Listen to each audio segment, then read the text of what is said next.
Summer with the Marine. Blue Bay Beach reads romance series. Book 1. By Ellie Hall. Copyright 2019 Ellie Hall. Chapter 1. Eisley. Eisley Higgins hoped that moving to Retirementville, USA wouldn't be that bad. No, that wasn't entirely true. She didn't just hope, she begged, wished, crossed her fingers, and prayed that she'd survive moving in with her mother in the small, coastal Florida town. When she'd left the apartment that she shared in Baltimore with 3 other women and a ferret, it was Lacey's, not hers. They all warned her. She'd never been to Florida but was told it was the land of senior citizens and snowbirds, not to mention alligators and giant palmetto bugs.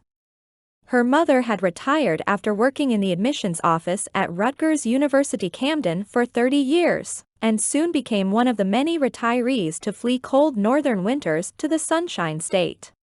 Regardless, Eisley had experienced a series of setbacks recently, for the last 10 years. Despite moving in with Mom, she deemed it the summer of finding herself. She needed to get her life on track, and quickly, because bills and debt didn't pay themselves. It wasn't that she was irresponsible with money or couldn't keep a job, but for various reasons, both slipped through her fingers like fine grains of sand. She didn't mind getting her hands dirty or sticky. She was a hard worker and honest, but had bad luck in life and love. Eisley exited the highway and followed a long flat road that led to the Gulf Coast. She sang along with an oldies station, the only one the radio in her 1992 Honda Civic picked up without too much static. After the chorus, she wasn't sure of the words, so with the windows down and the wind whipping her hair into a tangle, she belted out, "It's only temporary. Just for the summer. I can do this. This is my summer." She was a little off-key but didn't plan a career in the music business. The virtual assistant on her phone somehow butted in and said, "That doesn't sound good." Eisley, startled, glanced at her phone, which had the GPS running. Had she tapped it or was it listening to her? Moreover, she was offended. Her singing voice wasn't that bad, was it? "Robot lady, keep your opinions to yourself. I'd like to hear you sing." That silenced any further comment from the phone as Eisley continued to drive. Nonetheless, she stopped singing along. Eisley and her mother got along, as well as a proud woman of Greek descent from New Jersey and her daughter could. Although Eisley's current status didn't help matters, single, recently laid off, and moving back in with Mom. Diana Higgins could be a bit pushy and sometimes meddlesome, but they didn't drive each other too crazy, although every time they spoke on the phone, Diana asked when Eisley was going to hurry up and get married. "It's only temporary. I can do this. This is my summer," she repeated as she rolled past a sign that welcomed her to Blue Bay Beach. She turned down the radio, pulled to the side of the road, and consulted the GPS. She blinked a few times. "I must have taken a wrong turn." The phone repeatedly told her, "Arrived." Only, she wasn't sure if the mansion set back from the road with big gates and tall palms on one side, and the crystal blue ocean on the other was the right place. Had she somehow gone off the map and ended up in paradise? Had her mother given her the wrong address? Actually, her mother didn't give her home address specifically because she said it wouldn't show up on the navigation system. Apparently, the mapping service hadn't recorded it. Her mother, Diana, insisted that the town was small, and she'd find number 4 Pelican Lane without any trouble. Catching sight of herself in the car mirror, Eisley combed her fingers through her dirty blonde shoulder-length hair. Her mother was going to tell her she needed a haircut. She wasn't wrong, but money was tight and she saved where she could. She also needed a tan, a job, and numerous other things, but first things first, find her mother's retirement community. She envisioned block-like buildings with a pool and a multi-purpose building in the middle. Clearly, she was in the wrong place. Eisley maneuvered back onto the sandy road, passing a few more mansions with Spanish tile roofs, fountains, and impeccable landscaping along with lush, exotic plants and flowers growing wild. As she rolled onto the main street of the town, her jaw dropped. It had to be a movie set. The shops were stucco or wood and painted pastel colors, lights and flags hung from the trees lining the sidewalk. The beachy vibe was all around picture perfect. She continued on and reached beach houses, then cottages. The streets were named after sea birds: tern, skimmer, plover, gull. And then she reached Pelican Lane. Apparently, she hadn't made a wrong turn. There were only 4 cottages on the street covered in a canopy of trees. She stopped the car at the end of the driveway of number 4. How had her mother managed it? It wasn't the duplex she'd grown up in back in New Jersey, and it certainly wasn't the building in Baltimore that probably should have been condemned. The cottage's exterior shingles were painted a soft aqua shade of blue and the trim was white. The American flag flew proudly from the eave over the roof. Eisley never knew her father because he'd been missing in action toward the end of the war. He'd never met his daughter, but Diana named her after her father's middle name, which had been Eisley. When she'd told Eisley the story, she'd joked, Bob wouldn't have worked, so she modified his middle name to suit the cheerful baby she'd had and in hopes that her husband would be found and returned to them. At that twinge of a sad memory, Eisley drew a deep breath and got out of the car. Her shorts stuck to her legs after the long drive in the humidity. She welcomed the fresh breeze that came from the nearby sea. The screen door to the house opened and her mother emerged with arms outstretched, ready for what was sure to be a mama bear hug. Eisley sunk into her mother's arms. For the first time in ages, she felt like she could take a deep breath. "Oh, you're far too thin, Eisley. We have to do something about that. I made dolmades, moussaka, souvlaki, fasolada, and spanakopita just like Yia used to make. I also got your favorite olives from the deli in Jersey. Do you remember Joan from down the street back in the neighborhood? She brought a cooler full of items from the deli for me when she and her husband went to Tampa. I recently met them for lunch," Diana said, always excited when she had company. "Was Joan the one with the cats?" Diana nodded, then patted her daughter on the arm and squeezed her hand. "I'm so glad my little girl is home. It looks like you have a really nice home, Mom." Eisley had to admit she was impressed. The space was light and airy. Geraniums and an assortment of other flowers hung from the front porch and a pair of rocking chairs were against one wall. There was also a hammock in the yard. She imagined it came with the house because she couldn't picture her mother climbing in it with ease due to her arthritis. "And it looks like you need a haircut." "Don't worry, I'll take care of you," Diana said. "I'm fine, Mom." Yeah. "You're always fine." Diana's New Jersey accent was getting thicker with each word spoken, something that tended to happen when she got worked up or excited. Somehow, Eisley didn't have an accent, but hearing her mother's brought on nostalgia. "Let me go grab my things from the car." Eisley moved toward the driveway. "No, first, let's eat," Diana insisted. "It's not much." Eisley darted to the Honda and grabbed 2 suitcases. There were a few other odds and ends, but she'd get them later. Her mother helped. "I'll show you around quickly. Because of my knees, it's all one floor except for the loft. That's yours. My room is down there near the bathroom where you'll find a closet containing the washer and dryer. But don't worry, I can take care of your laundry." "Okay, here we are in the living room." She pointed to the far right. "That's the dinette and of course the kitchen." The space was modest, but perfect for Diana and at least for a few months, Eisley too. The decor was only a mild throwback to her mother's gaudy kitsch in New Jersey. She'd upgraded her ocean-themed decorations. Diana moved from Greece to New Jersey with her parents when she was an infant and had always said she felt called to return to the ocean.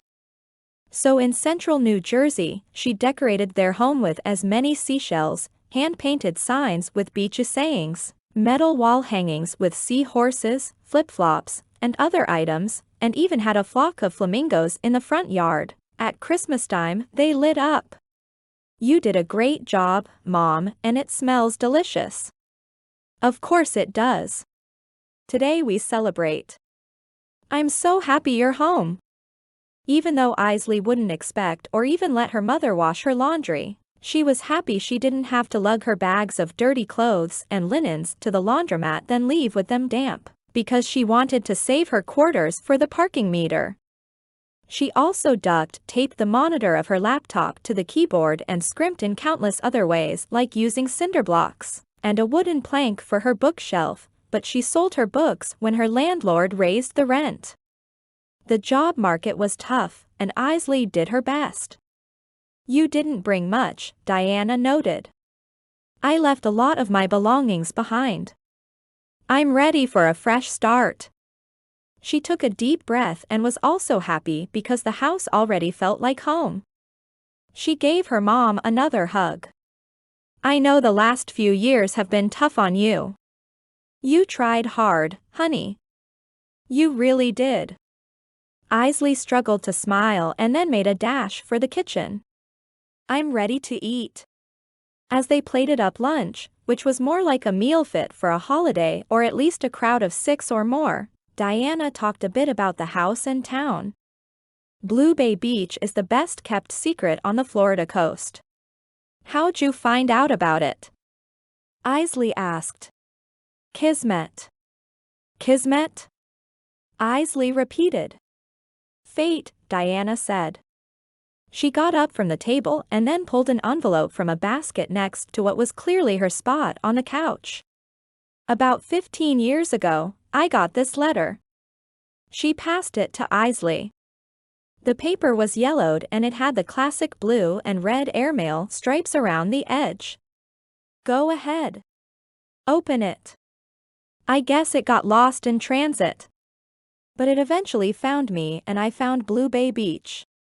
Eisley read the letter, written to her mother in a man's blocky handwriting. It told how much he missed her and outlined a fantasy life he promised her in Blue Bay Beach. "We'll have a little cottage on the beach with a hammock.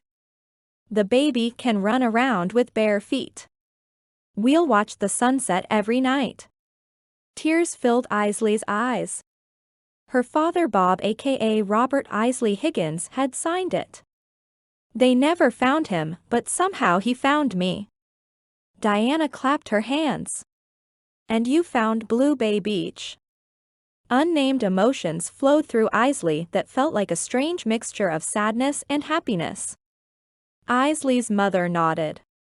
"It's not on the map. I actually drove around for 4 days before I found it." Diana chuckled. "But it was worth it and a very good thing I saved every penny I ever earned because it's not cheap, but I own this house. It's also yours. Part of your father's brave legacy. He'd be so proud of you, Eisley." The tears dissolved and she squished up her face. "Mom, I'm barely getting by." The confession, the truth, made her squirm inside. The women squeezed hands. "Good thing I got you a job." "What?" "Well, I put in a good word. Actually, the interview is this afternoon. Go get freshened up and I'll show you into town." Diana stopped as she passed the calendar while clearing the dishes. "Oh, drat. I forgot. I have a canasta game this afternoon with the girls. Parking is scarce in town. During one of our games, I won a bicycle from Mavis down the street. Although I'd have paid good money to see her ride the thing." She chuckled. "It was just collecting rust in her shed." Eisley processed everything her mother said while she helped clean up. While she was appreciative, her mother was always overly involved. If Eisley ever had kids, she'd take a slightly less hands-on approach. She'd let them figure things out for themselves. Then again, she'd probably never have kids, so it didn't matter. Her financial life was in shambles and her love life was non-existent. Not that she was looking, for multiple reasons. She definitely needed to get her money affairs in order first and foremost, then find herself and figure out what to do with her life. As Eisley pedaled toward town on the coral-colored beach cruiser complete with a basket in the front, she passed a broad beach where people played volleyball and a few kids yelled as they jumped in the gentle waves. Others built sandcastles and one flew a kite. A dock stretched into the water in the distance with a sign that said Coconut Cove Cafe. A few colorful boats were tied to it. Eisley pedaled in that direction. She passed several quaint shops and realized her mother had found her people, her tribe of beach-loving enthusiasts. It seemed everyone decorated with seashells, driftwood, and umbrellas. It was the perfect beach town with hardly any traffic, powder white sand, palms swaying in the breeze, and blue sky and water for miles. "Wow," she whispered as she parked the bike at the end of the dock. The scent of coconut and bread met her nose as she entered the cafe at the end of the dock. Windows opened to the ocean on 3 sides. Exposed wooden beams supported a thatched roof. On the left, a long counter with seats ran parallel to the dock and the tables were on the right side of the restaurant and opened to a patio for outdoor dining. The place was moderately busy with people who looked like locals as well as visitors dressed in Hawaiian-style shirts, but the atmosphere was relaxed. That may have something to do with the oldies music tinkling in the background. A gorgeous woman, gorgeous with a capital G, stood by the register. Eisley couldn't help but stare. She wasn't convinced she was really in a Florida town. It must have actually been a movie set. The woman bit her lip and gazed at her phone, then exhaled. "Are you here for the interview?" a voice called from behind her. Both the gorgeous woman and Eisley spun around. Another woman with blonde hair piled high on her head in a messy bun jotted something down on her pad as she approached. She had sharp but tired eyes and a black apron was tied around her waist. "I'm Billy. I own this place and am looking for summer help. Is that the two of you?" Both the gorgeous woman and Eisley started to answer at the same time. Billy held up her hands to stop them with the kind of command reserved for military generals. "Do you speak English?" she asked. They both nodded then said, "Yes," in unison. "Are you literate?" Again, they both nodded. "What's the greatest movie of all time?" Billy asked. "Mamma Mia," Eisley said. "The Summer House," Gorgeous answered. Billy shrugged. "That'll do. You're hired. Can you start now? Betty is here today and she can show you the ropes." She didn't wait for an answer but went to the kitchen window and slid a slip on the counter, slapped it, and called, "Order in." "Don't you want to know about my last job?" Eisley asked, hurrying after Billy. "I have my references and resume here for you," Gorgeous said, holding out a folder. "Have you ever waited tables?" Billy asked them. Eisley and Gorgeous turned to each other. "No. But I've worked in retail, sold scooters, did landscaping, held numerous office jobs, and I served ice cream for 3 summers while I was in high school." Eisley listed just some of her previous jobs. Ding, ding, ding. "You're in." Billy pointed at Eisley, then strode across the dining room to a table full of customers. A hand gripped Eisley's arm. She glanced back. An older woman who just barely reached Eisley's shoulder looked up at her and then at Gorgeous. Her white hair was pulled back in a clip and bangs skimmed her eyebrows. Her skin was deeply tan and the lines in her face indicated she'd spent many summers at Blue Bay Beach. "I'm Betty. Don't mind Billy. She's busy. I'll help you get started." At that, Betty showed them around the restaurant. "Don't be late. Do be polite. The customer is always right, except when they're wrong. We pool tips and you get one free meal per shift," Betty said matter of fact. 2 hours later, they prepared for the dinner rush. Gorgeous turned out to be a woman named Claudia who'd just moved to town from San Francisco. They were each assigned a section of the dining room and dove right in. Betty was more helpful than Billy, but both clearly believed in trial by fire. Eisley managed to only get 2 orders mixed up. Claudia forgot to put one order in, but the cooks were kind, forgiving, and quick to prepare the missing meal. During a lull, Betty said, "Okay, time for initiation." "Wait." Eisley didn't say more when Billy approached. She'd thought getting thrown into waiting tables right away was the trial, but maybe they were going to throw them into the water below the dock. Even with the sea breeze, it was hot after rushing around the dining room all evening and she wouldn't mind taking a swim. "I don't think Mr. Fisher would approve of your so-called initiation, Betty," Billy chided. "If you're talking about the former owner?" "He's dead," Betty said and arched an eyebrow in Billy's direction. Claudia flinched. "May he rest in peace." Betty folded her hands and bowed slightly. "I think Billy meant her fiancé or husband," Claudia said, pointing at the ring on Billy's finger. Betty squawked a laugh. "Fiancé? Husband? He doesn't exist." Betty glared at the ring on Billy's finger. She rolled her eyes. "I wear it so no one asks me out.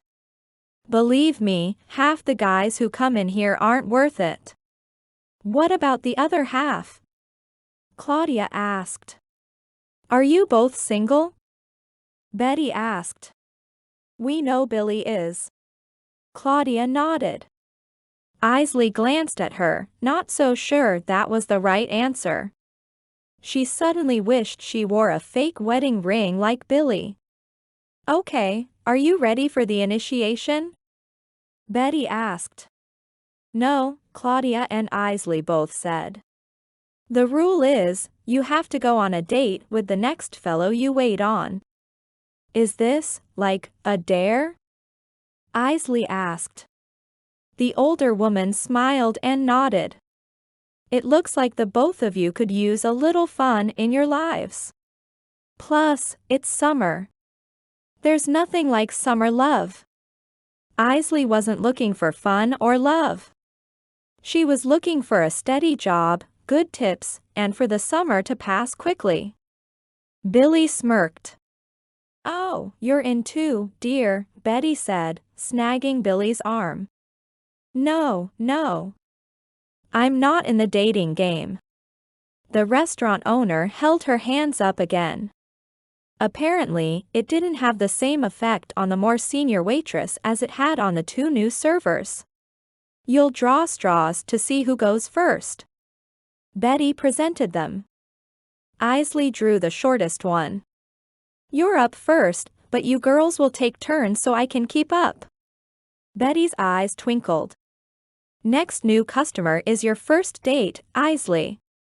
"Actually, she hasn't waited on that guy yet," Claudia said, pointing diagonally across the room.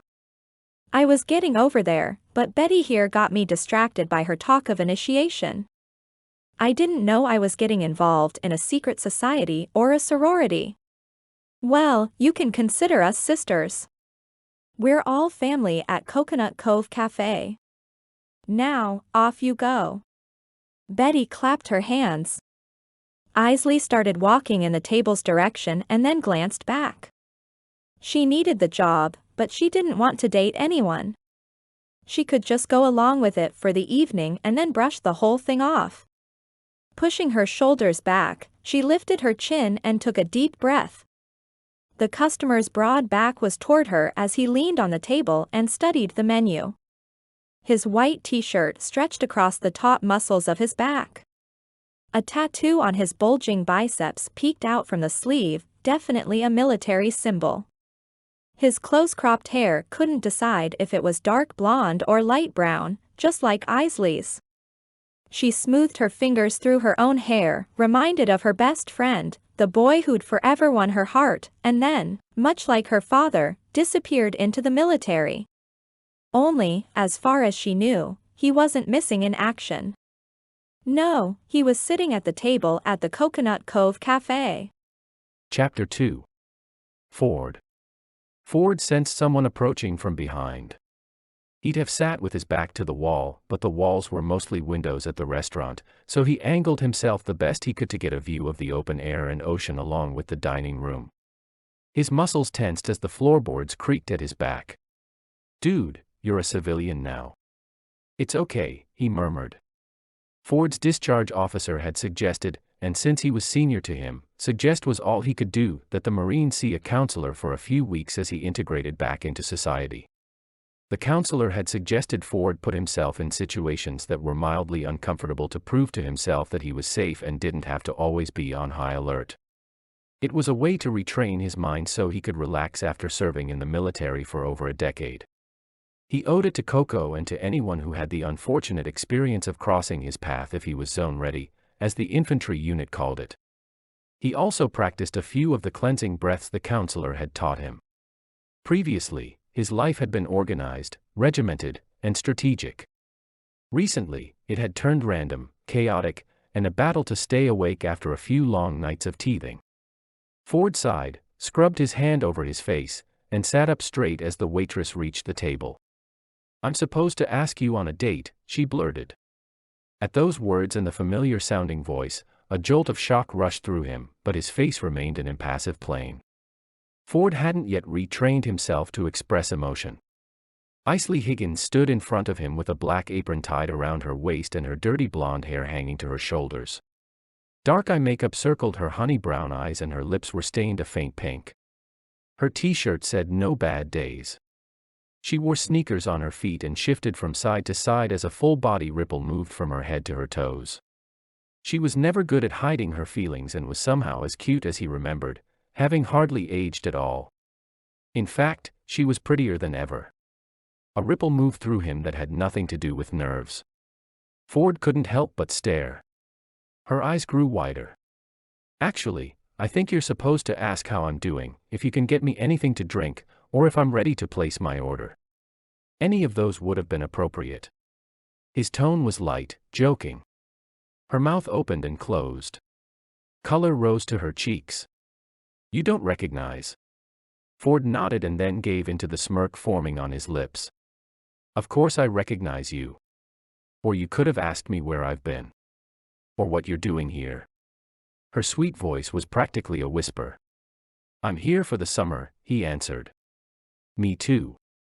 Her eyes danced over him, likely taking in the fact that his once athletic build had morphed into what the guys in his platoon referred to as being a tank. They had other names for him too, like the Beast, Scarface, and Captain America among others. When Ford had enlisted, he went to Paris Island, South Carolina, and after 4 years, moved up in rank to become Sergeant of Marines. He was in the Lima Company, 3rd Battalion, 7th Marine Regiment. They were known as the cutting-edge unit that had consistently seen action since World War II. The unit was so finely honed, it was said their fighting knives could cut a toothpick in half lengthwise. When the lieutenant was mortally wounded, he was assigned to take over the platoon and got a field-grade commission as second lieutenant. When he got out, he was captain but went into the reserves acting as major of Marines. The men were like his brothers, his family, but never had he felt so at home as he did right then, seeing Eisley. Ford got to his feet and the chair clattered. He wrapped her in a hug.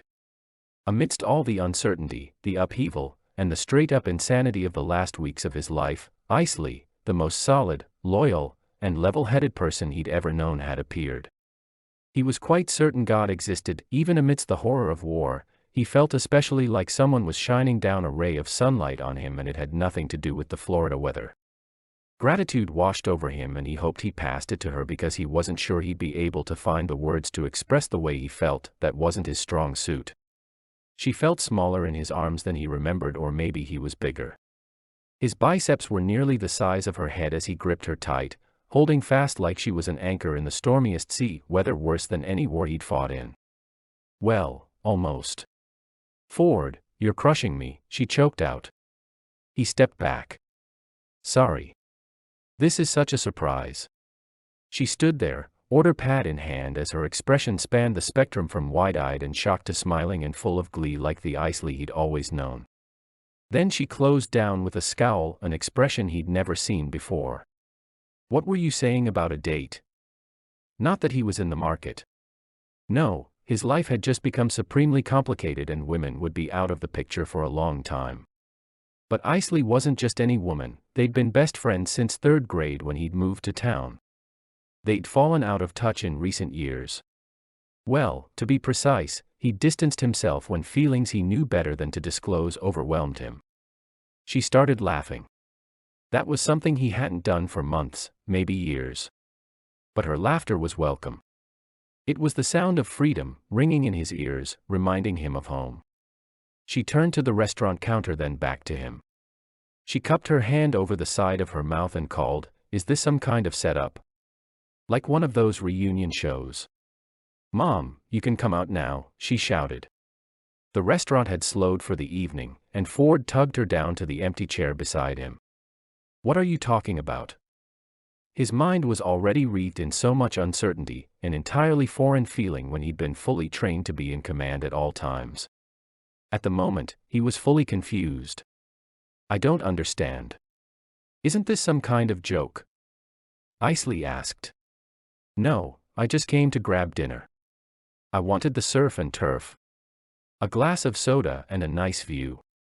I had no idea you'd be here."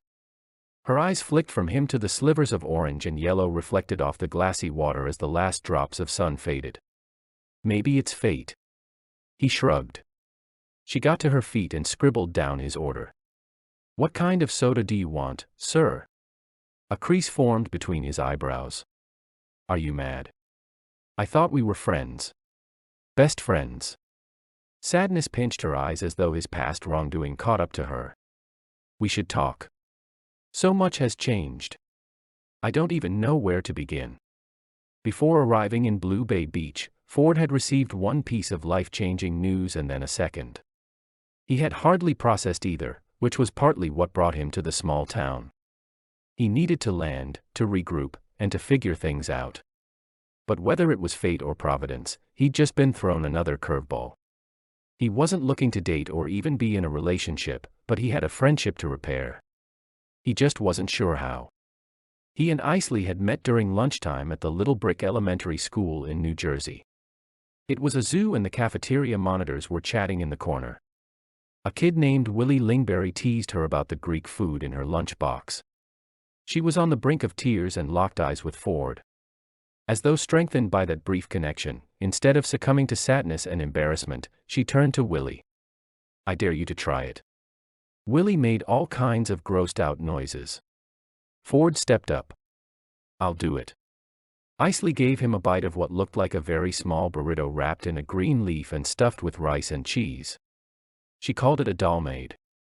It was delicious. He shared his Cheetos with her and they became inseparable for the next 10 years.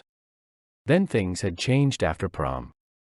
She got busy with college stuff and he prepared to enlist in the Marines. They hadn't seen each other or spoken since graduation day. "We should talk," she echoed his comment. "How about when you never went home for holidays or leave or whatever you call it? What about never returning my letters or calling or—" She cut herself off. A guy with a sunburn and with his shirt unbuttoned one too many times, sauntered over. "I heard her ask you on a date.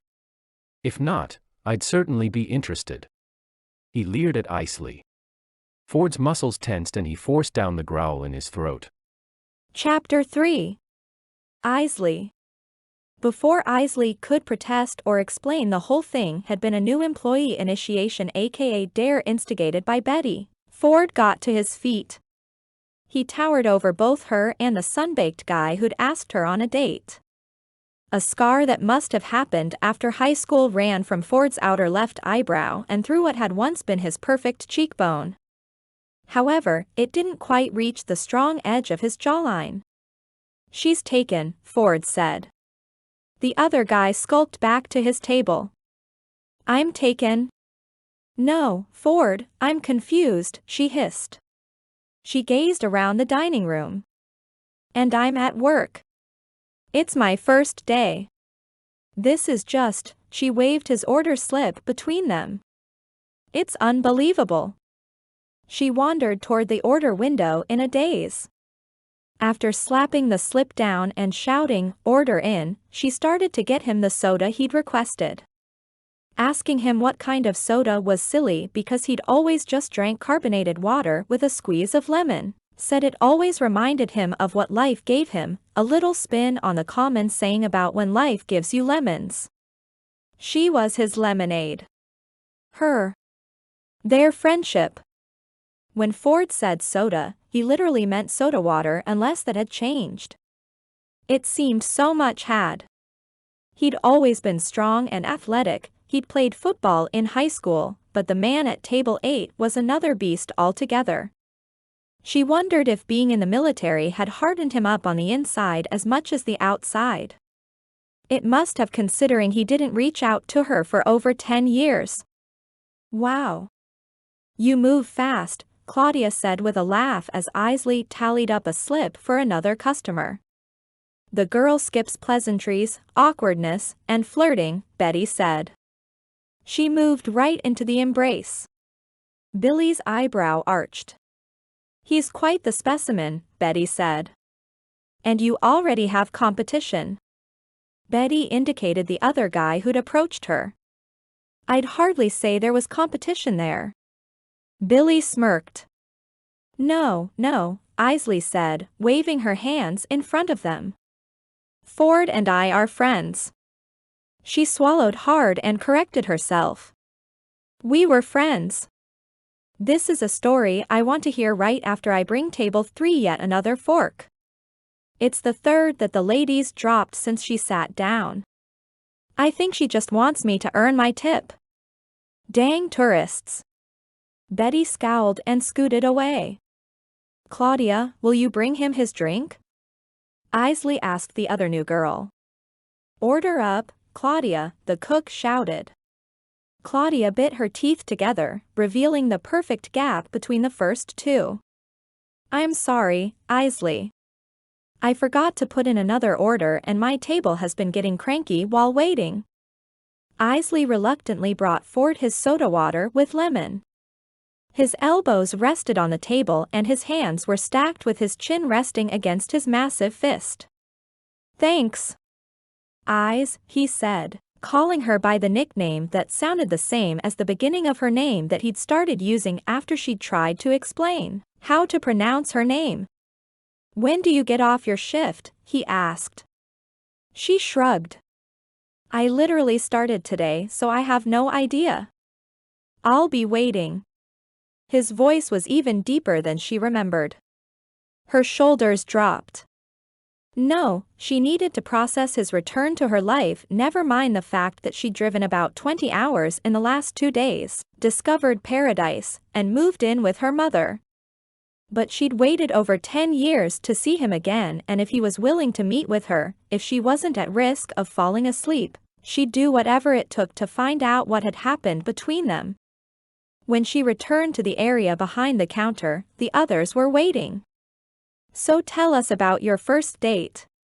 "Wait, have you dated him before?" Betty asked, raising and lowering her eyebrows. "No, we never dated," Eisley answered. "He looks very dateable," Billy said with a wink, playing along. The girls gathered around the soda machine that hummed and muffled their voices. "He was the boy next door. Raised by his father. He had 2 brothers who were troublemakers. Their house was constant chaos. I think he enjoyed hanging out with my mom and me, although she's her own brand of crazy. Betty laughed. My daughters would say the same about me. You have kids? Claudia asked. 5. 3 boys and 2 girls. 12 grandchildren and 9 great-grandbabies and counting. Betty beamed. Talk about chaos. But let's hear more about Ford. It's a good, strong name. We were friends for over a decade. Then he disappeared for a decade. Now, he pops up here of all places. She went on to explain how he'd ignored her calls and letters for years. She'd only given up that last Christmas, but mostly she didn't send a card because she couldn't afford it and she wasn't sure if his father still lived at his old address. Diana said she hadn't seen him for about a month before she'd moved to Florida. Things have a way of washing to shore in Blue Bay Beach. Some say it's fate. Betty gazed toward the sea. That's what Ford said. Eisley recalled his comment. Or is it destiny? Billy asked as she restocked the napkin dispenser. What's the difference? Claudia wiped down the salt and pepper shakers. Most people believe that fate is something which has been predetermined. It is fixed while the path we choose to take and the choices we make can influence destiny. But both agree on one thing, whatever happens is inevitable. Betty shrugged. Who cares? He's a whole lot of man muscle, a customer said as she breezed by. The 4 women broke into laughter. That is true, Claudia said. Either way, he's here and you're here. Are you going to go on a date with him? Betty bounced on her toes. I'm upset, hurt. He brushed me off and basically threw away 10 years of friendship. I'm not going to date him, I'm going to give him an earful. Eisley's jaw tightened. The dare was a date, Betty said. Claudia is next. Then Billy. She bumped the restaurant owner on the hip. If Betty weren't petite and older, Eisley was quite sure Billy would have bumped her back, landing her smack on her backside. Clearly, Billy was not interested in dating. Neither was she. I don't date customers, Billy said. No, dear. You don't date, period. I'd like to see that change before I'm too old. Billy grumbled and wandered off at the same time the cook called Eisley's order. She occupied her mind with how Billy was nice enough, but not the kind of person she'd want to see genuinely upset. Owning and managing a restaurant took some grit, and even though her hands were clean, she seemed to have a bit of it under her nails. She'd never want to be on Billy's bad side, that was for sure. Eisley set the plate in front of Ford. Do you want a drink refill? Do you want a few fries? He offered, nudging the plate toward her. She was a sucker for French fries and he knew it. She took one just so he'd have one fewer. She fought against sticking her tongue out at him like a petulant child. Do you want to sit down? He asked. I'm working, Ford, she ground out through clenched teeth. She had to be strong and not give in to the handsome, familiar man sitting in front of her. Then I'll take my time. He made a show of spreading his napkin slowly on his lap as though at a fancy, 7-course meal. She sighed. I've had a super long day. Can we meet tomorrow or never? As minutes passed, she wanted to retreat and not revisit the pain and confusion of losing her best friend who left without an explanation.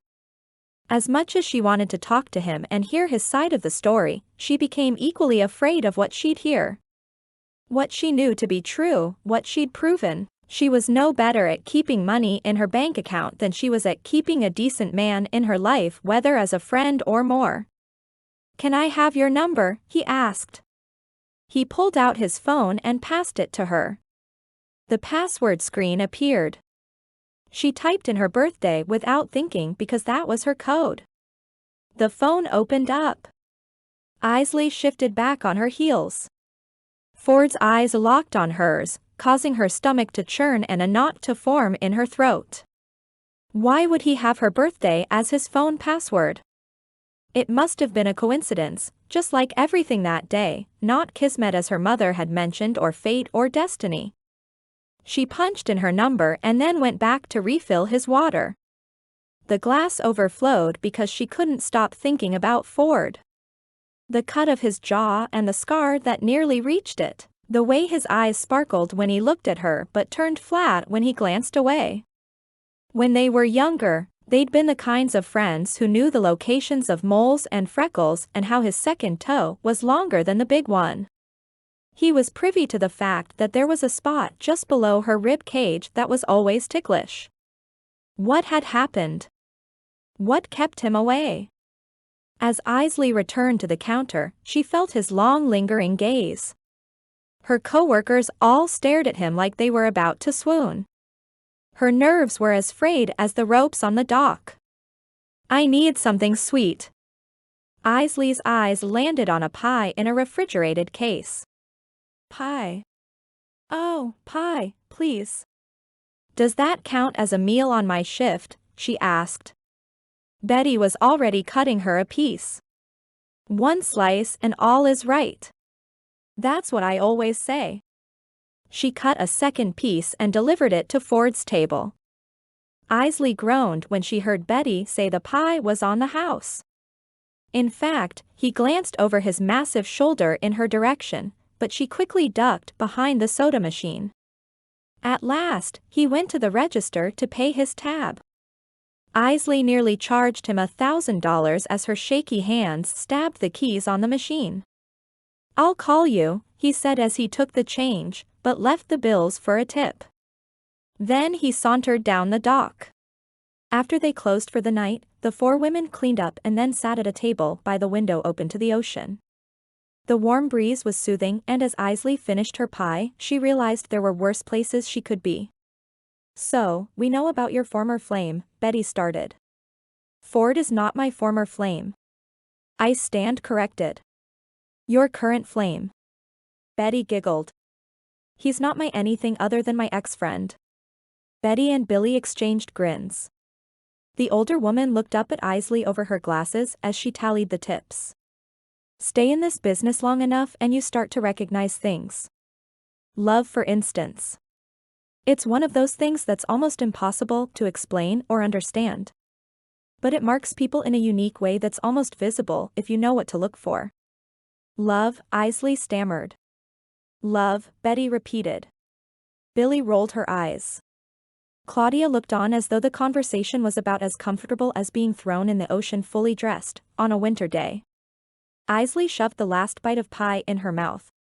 So, tell us what brought you here, Billy said, getting the conversation back on track. I lost my job in Baltimore. This is just temporary until but Eisley wasn't sure how to finish the sentence.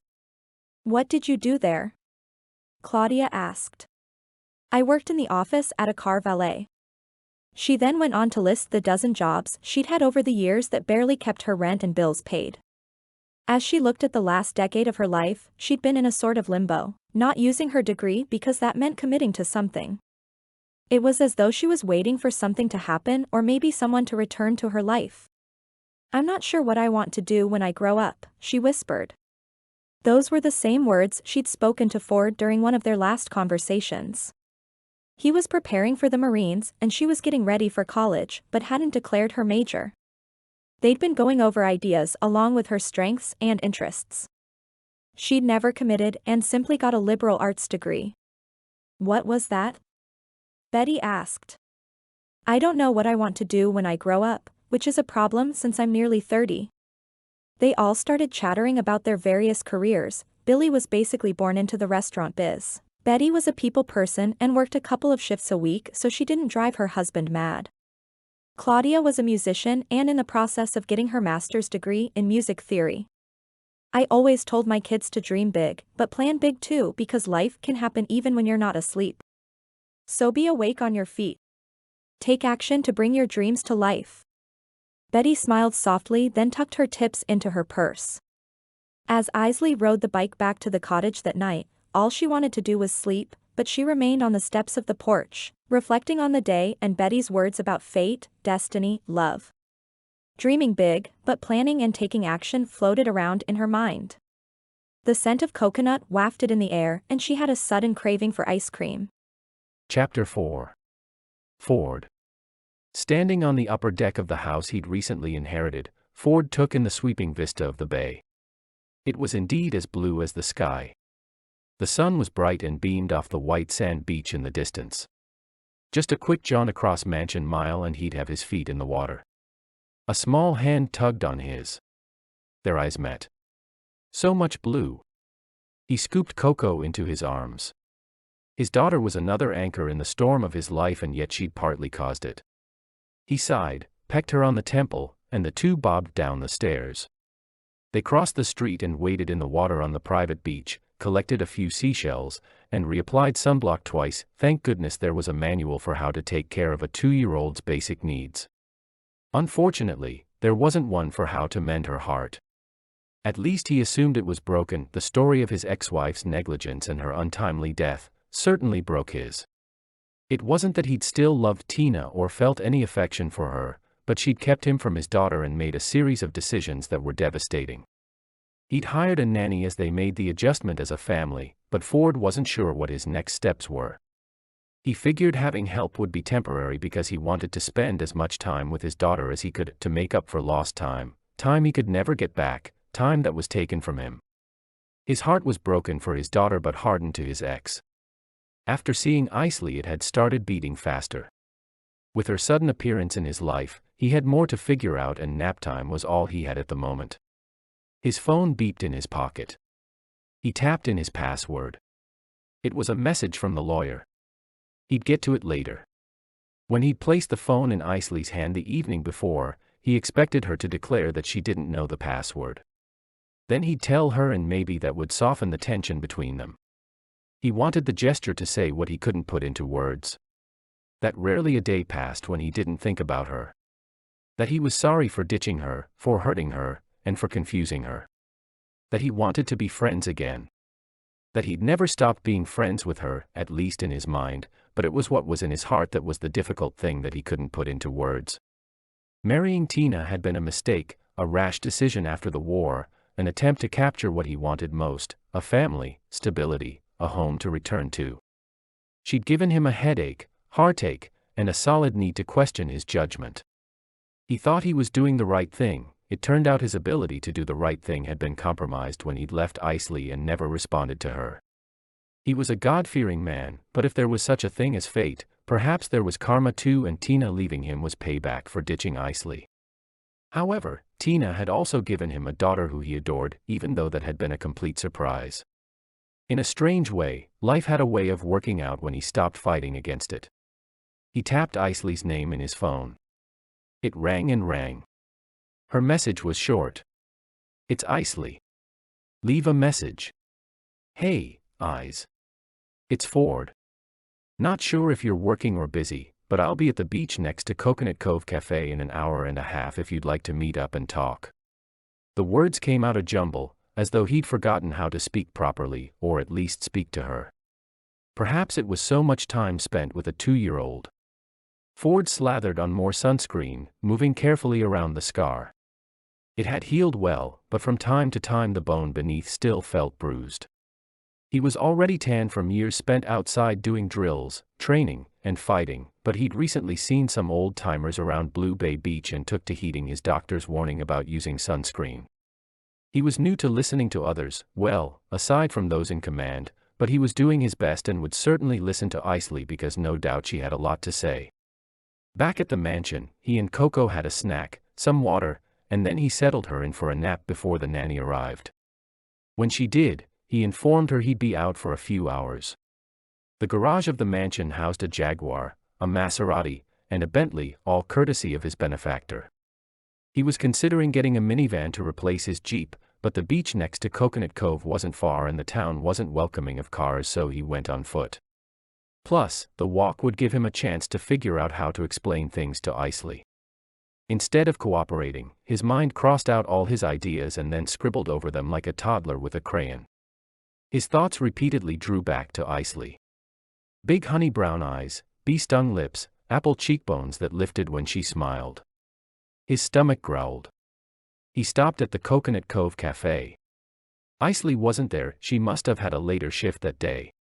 He ordered a sandwich to go and then plunked himself down in the sand on the beach. The tide was moving in, but the waves were lazy and at odds with how he felt, jumpy, ready to take action, do something with purpose. It was hard retiring from the military. It had been his life.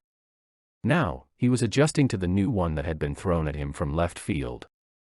His counselor's voice threaded through his thoughts, reminding him that his new role as a father held great purpose and that he was in an adjustment period.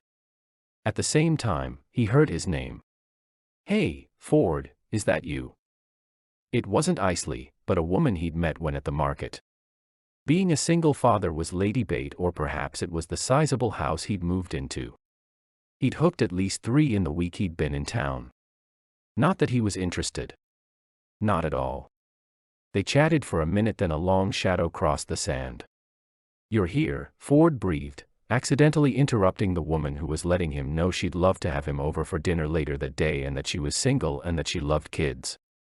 Apparently, she made a delicious shrimp salad. In case she hadn't noticed, he'd need to eat a bit more than a shrimp salad. The woman rocked back on her heels and glanced at Eisley as Ford brushed past.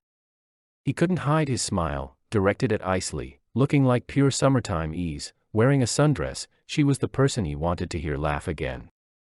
No, he wanted to make her laugh. He wanted to see her smile at something he said or did. She was the person he wanted to be friends with again. "Nice seeing you," he nodded to the woman who'd approached him because he was a gentleman despite his usual gruff manner. The woman tilted her head in a coy smile. "Well, the invitation stands. I'm on egret ave." She wiggled her fingers in a wave and sauntered off. Eisley stood there a moment. The light breeze off the water ruffled the hem of her dress. Her legs were long and she dug her toes into the sand. Ford sat back down and patted the spot next to him. "I got you some fries. My mother said I'm too thin and won't stop feeding me. I see you're trying to plump me up too." There was a hint of laughter in her voice. He hoped it was the beginning of forgiveness. "I didn't know Mrs. Higgins was here too. Small world, huh? What are the chances?" "Let's just hope Mr. Knuckles isn't here or the rest of the block," Ford said. At that, Eisley smiled, just barely holding back laughter. Ford warmed all over. "I forgot about Mr. Knuckmeyer," Eisley said. "Mr. Knuckles because he always threatened to give us a knuckle sandwich," they said at the same time around hearty laughter. "Remember Agatha Brush, Marty Cirillo, and Donna Picardi? They had it in for us." For a moment they reminisced about some of their exploits and adventures in the New Jersey neighborhood they grew up in. "We were little scamps. They used other names for us," Eisley said in a low voice. "Ones only my brothers would dare repeat." "How are they doing?" Eisley asked. "Sonny is in jail and Alex is a divorced father of 3. Sorry to hear that. We haven't talked in years." Ford shook his head. The wind picked up or she winced, he wasn't sure. He had a habit of leaving the past behind. "How about your father?" she asked. "I wish I had better news. He had liver disease and passed a few months ago. I was able to see him once more before." Eisley's hand landed on his forearm. The connection caused his pulse to double. "I'm so sorry. I didn't know." Her soft palm rooted him when all he wanted to do was jump to his feet and pound something, channel his feelings somewhere. The counselor told him to get a heavy bag and take up meditation. He'd done both and believe it or not, it helped. The breathing did too. So did Eisley. "Did your dad ever turn up?" he asked. It was a bold question, but one that had come to be a sort of repartee between them after her cat had gone missing. Cosmo returned. Her father didn't, but he supposed it was a way for her to keep the hope alive. "No, but you did. You turned up." Ford nearly fell over in the sand. "I won't lie. I'm upset with you. But I'm willing to listen to what you have to say." She took another French fry. Hope sparked in him as well, then quickly fizzled as the warm salt water reached his toes on an incoming wave. They scooted back away from the tide. He rested his elbows on his bent knees. She seemed so small next to him. He wanted to tug her close and protect her from what he knew he needed to share. Chapter 5. Eisley. So where have you been, Ford? Eisley asked. She'd taken the risk meeting him. She'd hardly slept the night before. Her stomach was in knots and she'd made up a silly excuse about exploring the town so her mother wouldn't meddle. She wasn't ready to answer what were sure to be many questions from Diana, not that she even had the answers. There was no way to hide the Hulk, at least Ford wasn't green, but he was a dead ringer for the actor who played Captain America, and if the woman who was fawning over him when Eisley arrived at the beach was any indication, it wouldn't take long for word to spread. She needed to hear the truth from him first. Her mother wasn't nosy per se, but had a long neck and didn't take any pains to ignore the neighborhood gossip. At least that's how it was when they'd still lived in New Jersey. Blue Bay Beach was a small community and likely there was already talk about how the new waitress asked out the hunky guy, with the scar on his cheek. Ford took a long time to answer. First staring at his hands and then the ocean. He sighed. Where have I been? I've been in the Middle East, Quantico, Lejeune, Paris Island, and a few other places besides. He brushed his hands together and dipped his head before turning to face her before continuing. Her gaze caught on the scar. It added to his rugged masculinity and also suggested his story would take longer than an afternoon to tell. I've been in a few tight spots as well. Her patience wore thin. She wanted him to get to the point, at least insofar as it related to their broken friendship. He swallowed and locked her eyes with his as though forcing himself to say whatever was so difficult. They'd once been able to talk about anything, including her missing in action father and his dead mother. A little more than 3 years ago, I met a woman. We had a quick, and looking back, terrible, relationship. If you could call it that. We got married. I was deployed. Later, when I got back stateside, there was an envelope on the table. The house was otherwise empty. It was as I'd feared. She divorced me less than a year after we'd wed and left without a trace. His words were clipped and the muscle in his jaw pulsed. You said you were afraid? You're Ford Armstrong. The only thing you were afraid of was swallowing watermelon seeds, she said to lighten the mood. She hated seeing him so torn up. The comment referred to their shared childhood and brought a faint smile to his lips. During training, I ate 99 watermelon seeds. What? Her stomach churned at the thought of growing a watermelon in her belly even though she knew it was something the kids, on their old street, made up to freak them out.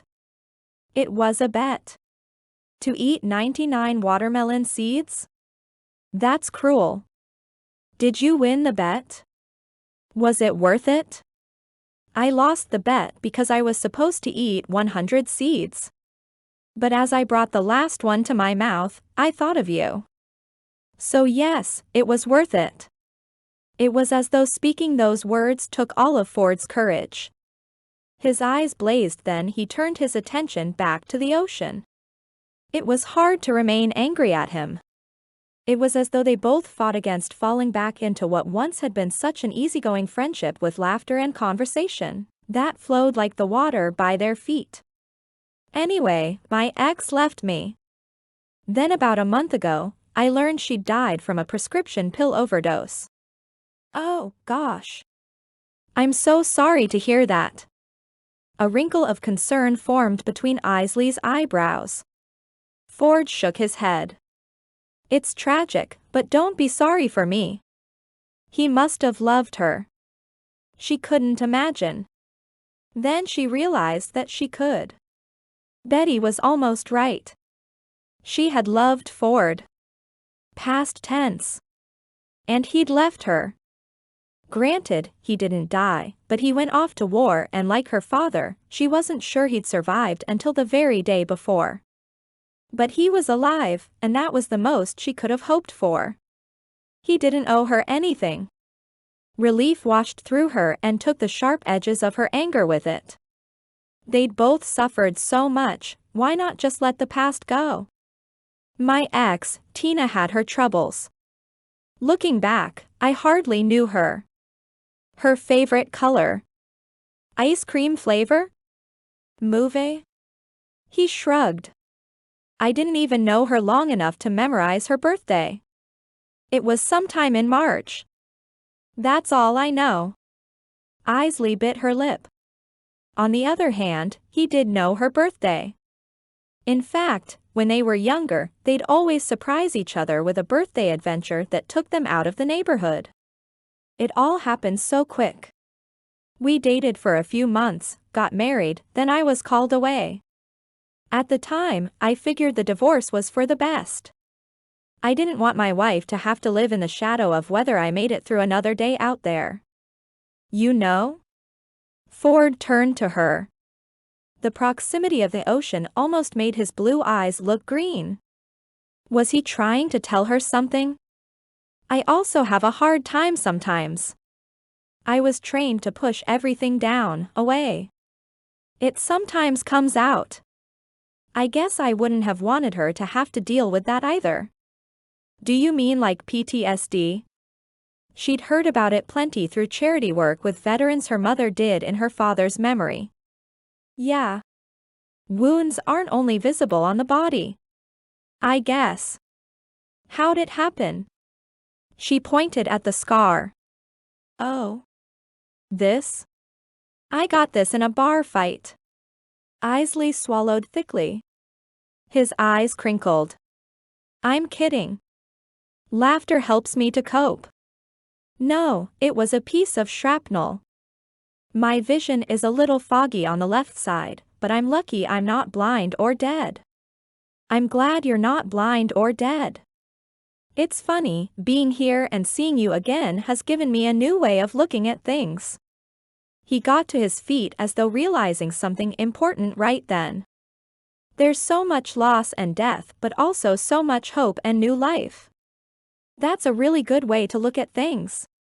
He reached for her hand, sending a zing, like being splashed by cold water from a wave, through her arm and into her chest, but it gave way to a pleasant warmth, flooding her.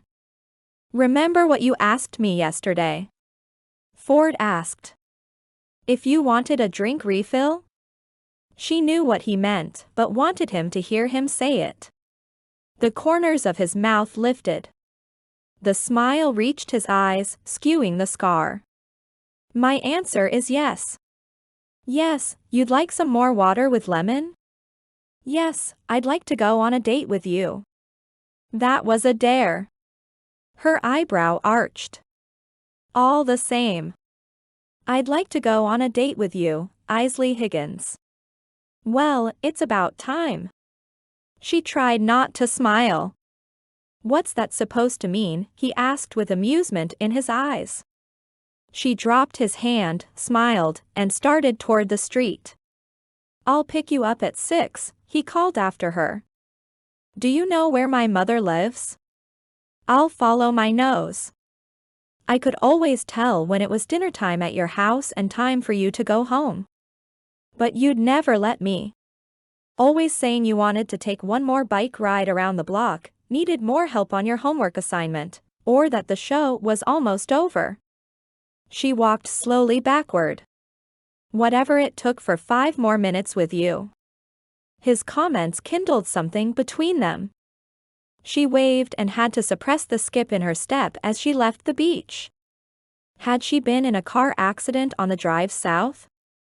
2 10-hour days behind the wheel of her Civic wasn't advisable, but perhaps she'd made it to heaven.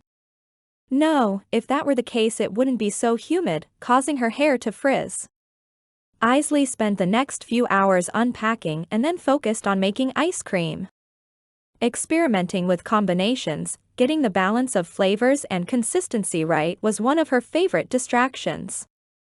The humidity gave her a good excuse to brush off the old machine, one of the few things she'd brought from Baltimore, and get churning.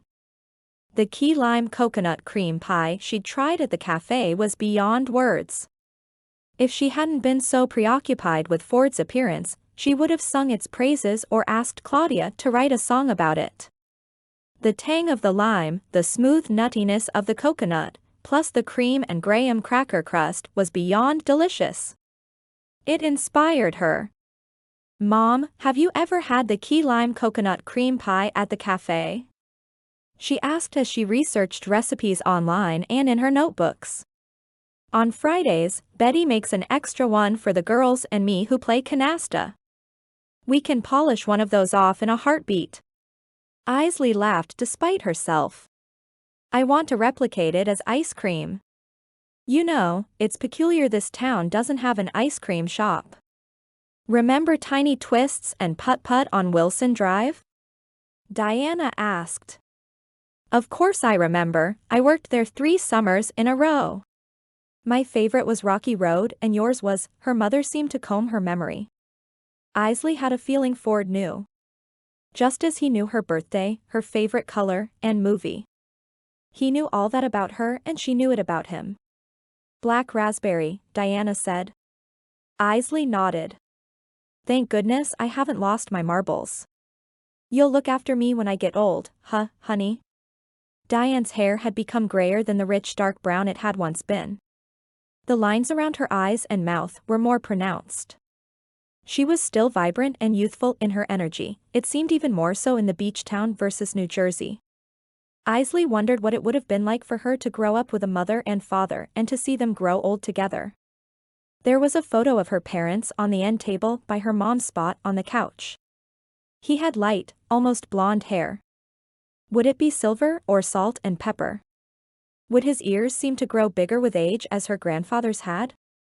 Would he look at her mother with affection? Yes. She knew he would. Eisley's chest felt heavy at the thought. "Of course, I'll take care of you, Mom. It's nice having you home. Is that only because you get to be my official ice cream taste tester?" She joked to lighten her mood. "Well, I suppose that's a benefit." Diana pulled her daughter into a side hug. For the next couple of hours, Eisley focused on ice cream making, brainstorming flavors, and reading through her old notes. The ice cream everything fixation began one summer when she was obsessed with Ben and Jerry's, but it was so expensive she reasoned if she invested in a machine, she could make it herself and save cash. Her roommates were pumped and chipped in because the fresh flavors were so delicious. Later, they joked that they'd created an ice cream making monster. Eventually, Eisley even made a blog about ice cream making, ice cream eating, and all the finer details of the process. She gained a bit of a following but changed jobs and the hobby fell away. More accurately, she could no longer afford to indulge in Tahiti and vanilla, edible flowers, and the finest chocolate available. Standing in the kitchen of her mother's cottage, excitement filled her at the prospect of a fresh batch of creamy, sweet ice cream, and with the slightest hint of salt to highlight the other flavors, in all the basic and outrageous flavors. It kept her busy until a knock on the door startled her from her frozen obsession. Chapter 6. Ford. Ford waited on the other side of the screen door at number 4 Pelican Lane. The cottage was cute, cozy, and he could probably fit a dozen inside the mansion he currently resided in, not that he needed that much space. He'd become accustomed to a tent or a bunk if he was lucky. Though, he wouldn't deny that a king-sized bed was far more comfortable. A dull whirring sound came from inside the house and Ford knocked again. He didn't want to be rude, but movement from the other side of the screen caught his attention. Eisley turned and rushed toward the door. Her hair was pulled into a messy ponytail on top of her head with loose strands falling into her face. She wore a t-shirt that said "Sunny Side Up." She was always so cheerful and optimistic, she even wore her sunny disposition on her sleeve, or her shirt as it were. But she could also be forgetful. He'd often meet her on the way to school and she'd be reading or distracted by one thing or another. "Did you forget about our?" As she pulled open the screen door, she threw her first finger in front of her lips in the universal signal for quiet. He couldn't deny that the attention drawn to her lips at that moment sent a flare through him that he hadn't experienced in a long time. She shook her head. A smudge of something white was on her cheek. He lifted his finger and wiped it away. What had been a flare turned into a flame, threatening to engulf him. He stepped back. Color rose to her cheeks and her eyes floated from his thumb to his eyes. Her honey brown eyes melted him. He was combusting. Sure, he was used to dry desert heat from when he was serving, but the humidity in Florida must have been getting to him. He let out a long, ragged exhale. I didn't forget about she swallowed, blinked, her eyes closed a moment. Then she looked over each of her shoulders. I didn't forget about our date, she hissed. I just didn't want my mother to make a fuss. She was the one who seemed flustered. He looked over her shoulder toward the whirring still coming from the kitchen. I got caught up in a project, trying to distract, never mind. I'll be just 5 minutes. She rushed up to a loft space, which must have been her room. And I'll just be right here. At that, what may as well have been one of the seabirds cawing issued from the back of the house. My word. Who do we have here? Mrs. Higgins approached him with her arms lifted and ready for one of her mama bear hugs. He'd only received a handful from her over the years, but she was the most maternal person he'd had in his life, growing up. Ford Armstrong, you sure are a sight for sore eyes. She was slightly shorter and fluffier than when he'd last seen her, but her eyes sparkled and her smile was as wide as ever. Mom, Eisley groaned in warning from the loft above. For a moment, Ford felt like a teenager all over again, like he was picking Eisley up for a school dance or prom. Then again, he'd never done either of those things. They'd often gone as a group to events like homecoming without official dates. Prom was another story. He sighed. I just cannot believe after all this time you turn up here. Eisley didn't mention. Yeah, I forgot, she called. Her voice was strained either because she felt like she'd been caught trying to keep their reunion from her mom or because she was hurrying to get ready so they could get out of there. Clearly, she was hoping her mother wasn't going to encounter him. Diana was an excitable person, but he didn't feel the need to hide. Then again, maybe Eisley was trying to spare him, given his sudden departure from their lives. Likely Mrs. Higgins had questions too. Eisley streaked by, wearing a sundress, and rushed into the bathroom. Mrs. Higgins took his hand, and they sat down on the couch. She smiled tightly and then it fell into a frown. Can I get you something to drink? Her tone was flat like sparkling water that lost its bubbles. I'm just fine, thank you. Ford clapped his hands on his thighs, suddenly feeling awkward like the mood in the room shifted like the tides. I've heard a lot has changed for you in recent years. For that reason, I'm willing to forgive you, but unless you're missing in action, do not, under any circumstances, leave my daughter, or me, to wonder if you're alive or dead ever again. Do you understand me, young man? Her Jersey accent came out thick and threatening. That was what Eisley was probably trying to spare him from experiencing.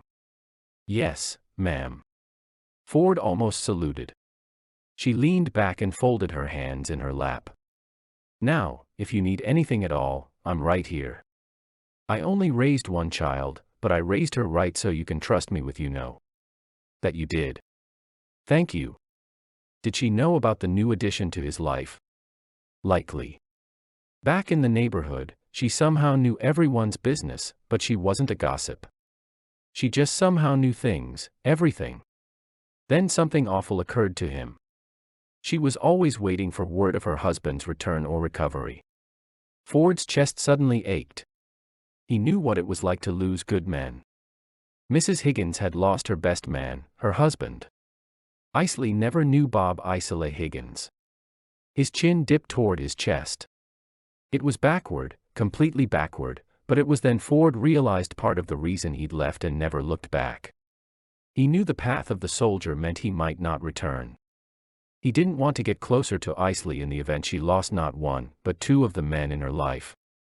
But that fear was the fear of a boy who'd clung to certainty whenever he could because his life while growing up had been so chaotic. It had been easier for him to make a clean break than to travel the unknown road of romance and service. Ford gasped a breath. You okay? Mrs. Higgins asked. His thoughts and stomach swam and a cold sweat pricked his hairline. It was almost as if a bomb of sudden comprehension had dropped into his lap. Despite that, he was okay because he understood something important about himself and his actions. He took a few deep breaths as his counselor had taught him. Yeah. I'm fine. Eisley appeared from the bathroom. Her hair was smooth and her face bright. She seemed to take to life in Florida quickly and pleasantly. Ford got to his feet. Good chat, Mrs. Higgins. Confusion and concern rippled over Eisley's features. Did you give him the Jersey Mama Bear smackdown? Mrs. Higgins laughed. No. We hardly talked. You helped me understand something important, he said to Mrs. Higgins in a low voice as Eisley poked her head into the kitchen area. Well, I'm glad I can help. Her lips turned down and she shrugged. Ford gestured for Eisley to go ahead of him out the door. She stopped on the steps to the porch and turned around to look up at him. The peppered sunlight from the canopy of trees illuminated her eyes. Is that your car? One of them, he muttered. And he was going to take her out on a date in it. The thrill of a second chance rocked through him. Then in a classic move from the movies, he jogged down the front path, leaped, and slid across the hood of the blue convertible. He landed on his feet on the other side. Mrs. Higgins, watching them leave from the porch, clapped. Eisley giggled. Then Ford realized he ought to open the door for her.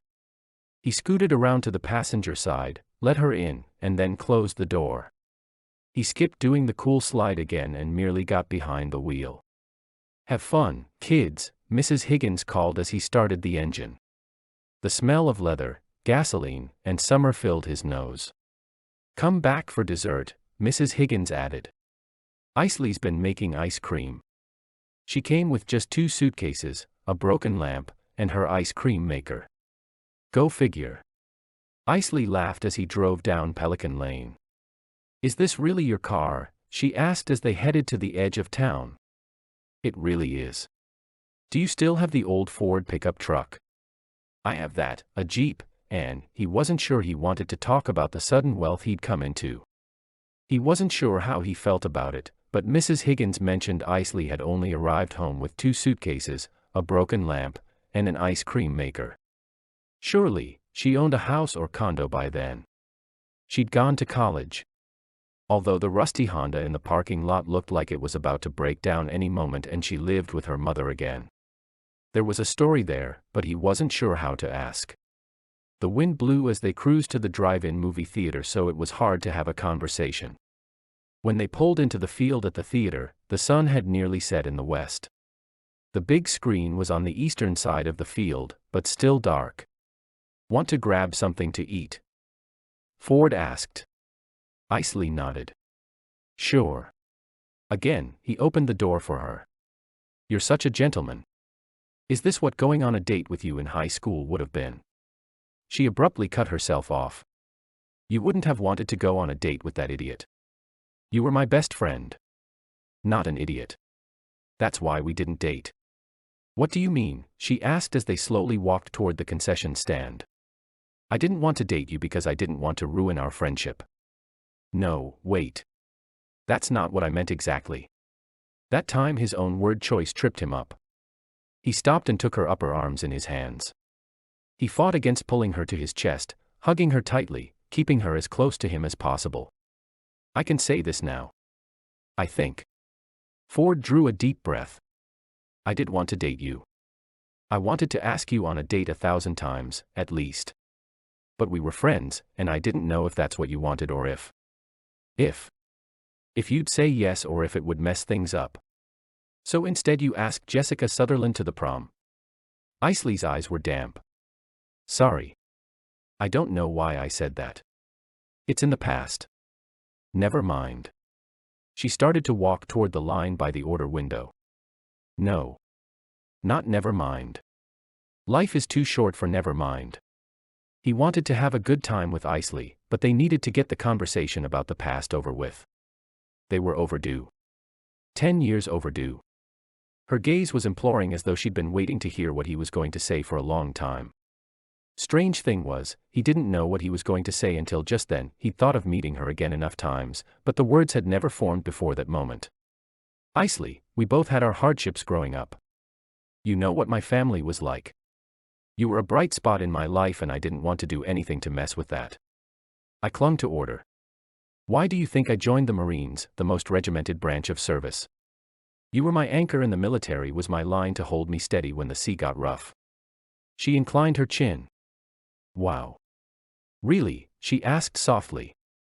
Really? Ford pressed his lips together, suddenly feeling foolish, but it was true. So much has happened recently. I don't even know where to begin, but I'm glad it all led me back to you. I know we can't exactly pick up where we left off, but I'd like to try. I'd like to at least be friends with you again. I guess that's a good place to start, she said. Being with Eisley made him feel like he was 18 all over again and hadn't had the experiences that had hardened him and made him a man. But there was no denying those. Yet, the night was velvety, warm, and filled with possibilities. No, maybe it wasn't that she made him feel like a teenager, perhaps he was going back in time to when they were kids. Some of the boys in the neighborhood would tease them with the song "First comes love, then comes marriage, then comes the baby in the baby carriage." Well, he'd already done all of that and that was why they had to only stay friends. They got in the line at the concession stand. The air smelled like popcorn and hot dogs, but a light breeze gusted Eisley's scent, reminding him of how he'd had feelings for her that went beyond friendship. So we can be friends, he asked.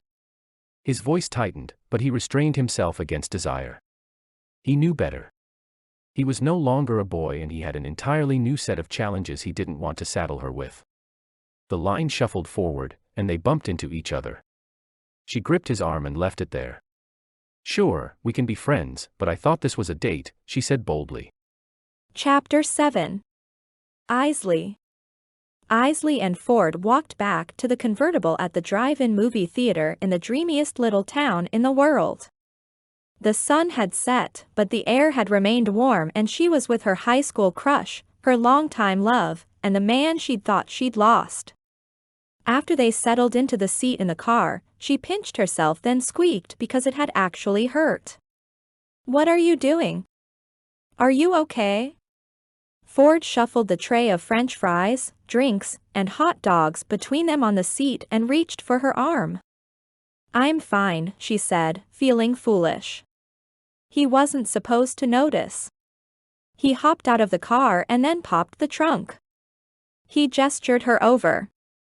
When she rounded to the back of the car, he passed her a can of bug spray for kids. The bugs can get nasty here. Her lips peeled back into a smile. Good thing you came prepared. She'd always been able to rely on him. They went back to eat their dinner as the lanes surrounding them filled in with moviegoers. Ford had opened up, mentioning how he'd wanted to ask her out and everything that had gone unsaid between them, but as soon as she reminded him that they were on a date, he closed off again. She wanted to say more about senior prom and how it had been the start of the sliver that had given way to her broken heart, when he then disappeared for 10 years. Instead, she ate her French fries in silence. A few commercials flashed by on the screen. It's a double feature, but we don't have to stay for both if you don't want to, Ford said. Have you seen this movie before? She asked. The first one is just out, part of the new Pirate trilogy, but the second is a Harrison Ford classic, a surprise. I guess they don't tell us until intermission. I never realized that you share a name, she said, popping another fry in her mouth. He chuckled. Well, I never told you that my mother wanted to name me after her favorite actor, Harrison Ford, but my father thought everyone would call me Harry Armstrong. Eisley giggled. I definitely would have called you that. He playfully elbowed her in the ribs, bringing them closer on the long seat of the convertible. Ford's skin still held the warmth of the day and she imagined melting into him. She had to resist. Going down that path would only lead to heartache when he left Blue Bay Beach and when he left her life again to return to the service. She cleared her throat, eager to get back on track. They could date and become friends again, but that was as far as she could let it go. She'd tried doing the long-distance relationship thing before and it had failed, splendidly and in 6 cities. She sighed. So your parents compromised and gave you the actor's last name? Not exactly. I think they named me after Dad's truck, he clarified. Eisley couldn't help herself but laughed a little too loudly during the opening credits of the pirate movie. Well, half after the actor and half after the truck. Good thing the truck is still running and Harrison Ford is still lighting up the silver screen. Ford smiled and she felt the mood equalize. The movie began with a series of jump scares that brought Eisley even closer to Ford on the seat. She felt him walk his hand across the back of the seat and he wrapped his arm around her shoulder. It was no hairy arm, but rather, a strong, capable, man arm. She shuddered a breath at the way it felt warm, protective, and solid. It was like she belonged there by his side and for the next couple of hours, she let herself believe that and cast all her doubts and boundaries from her mind. During the intermission, an announcement was made that the feature with Harrison Ford was going to be Apocalypse Now, an old war movie. Ford stiffened beside her as the preview flashed on the screen. Bullet fire. Explosions. Wounded heroes. After serving in the military for 10 years and the scar on Ford's face, she was sure he'd seen some gnarly things. Eisley wasn't sure he'd want to see it on the big screen, but maybe he wouldn't say as much. She yawned and stretched her arms overhead. Getting tired, he asked. She shrugged. I do have to work the opening shift at Coconut Cove tomorrow. We can head back, he offered. She nodded. Sure. As they put distance between themselves and the drive-in, he visibly relaxed. I liked the pirate movie. I wonder when the next one comes out, she said absently. Next summer, I think. She wasn't sure where she'd be in a year or what she'd be doing. She only intended to live with her mother for the summer and after saving money she'd go north again and do what? After living in the paradise that was Blue Bay Beach, she certainly didn't want to return to her dingy apartment in Baltimore. So far, the tips she'd made at the restaurant were decent, but she wasn't sure if it was because it was the summer season and things slowed down in the winter months. She'd always been a dreamer but wasn't sure what she envisioned for her life. Maybe we can go on another date next summer, she said. That or the wind blowing on the long stretch of road quieted them until they pulled back into town, passing the mansions, illuminated with landscape lighting. The waves shushed on the other side of the road. Ford pulled to the side. Want to sit on the beach a bit, he asked. Aren't these private beaches, she asked. He got out of the car. It's okay, you're with me. She fought against wanting to be with him the next summer and beyond. They crossed the road called Mansion Mile. A wooden path led them through the dunes and onto the beach. The moon shone overhead, casting a shimmering ribbon of light onto the bay. It was as if they could just keep walking onto that path and across the water. Instead, they sat in the sand. The air was warm, but with the breeze, Eisley shivered. Once more, Ford wrapped his arm around her, drawing her close. She hesitated, then dropped her head onto his shoulder.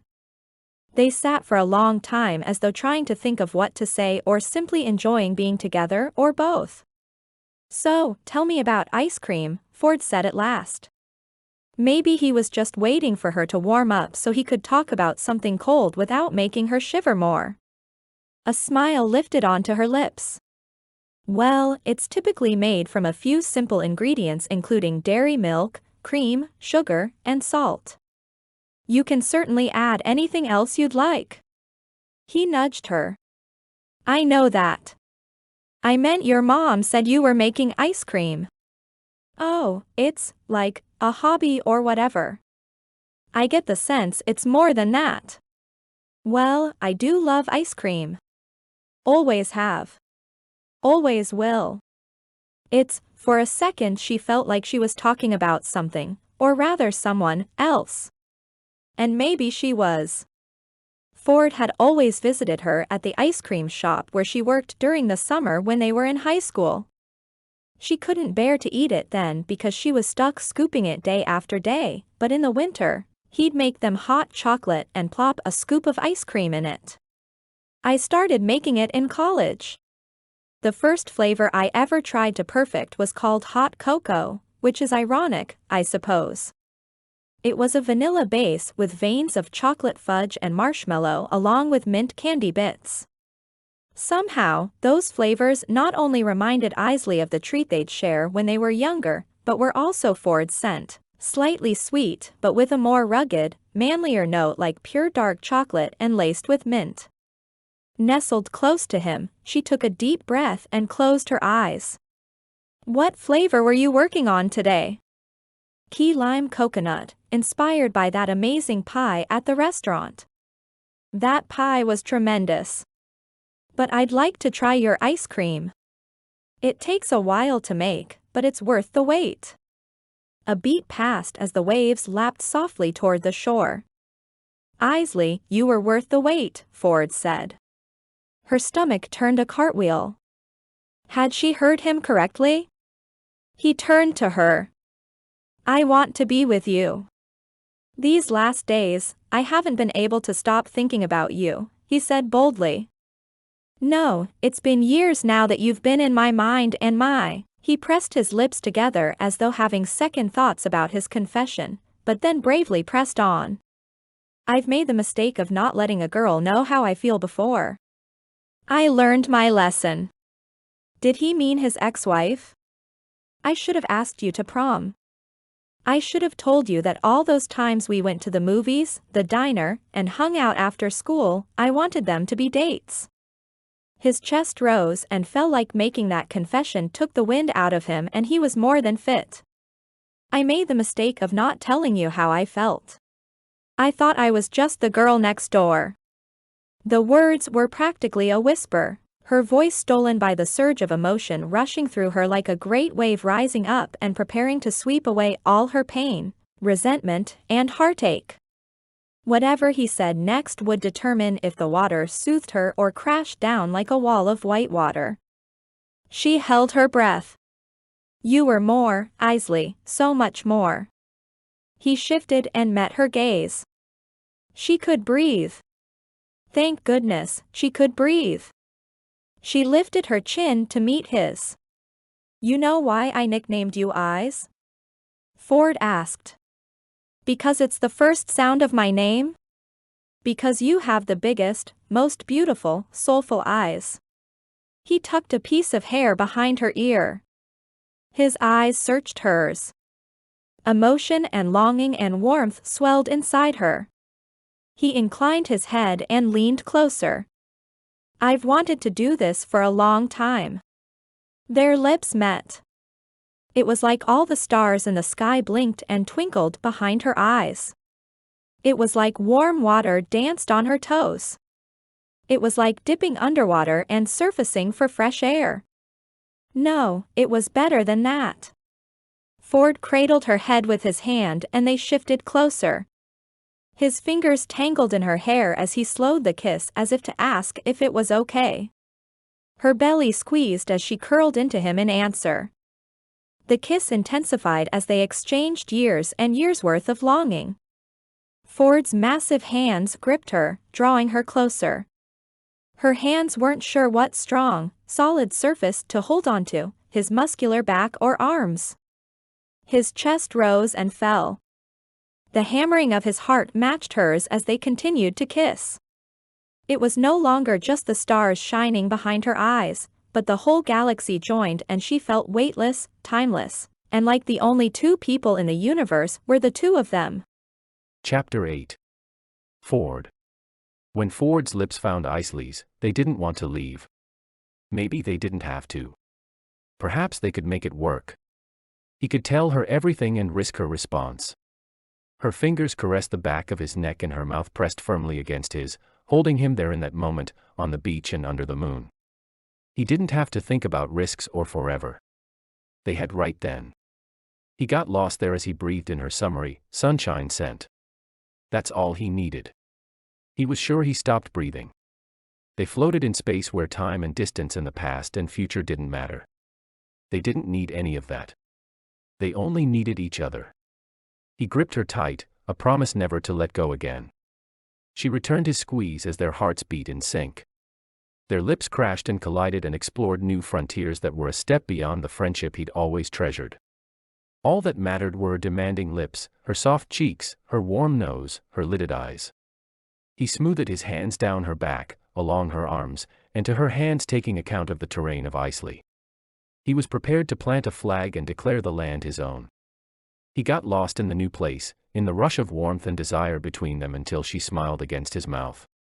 They pulled back. Seeing her smile was like a present, a gift.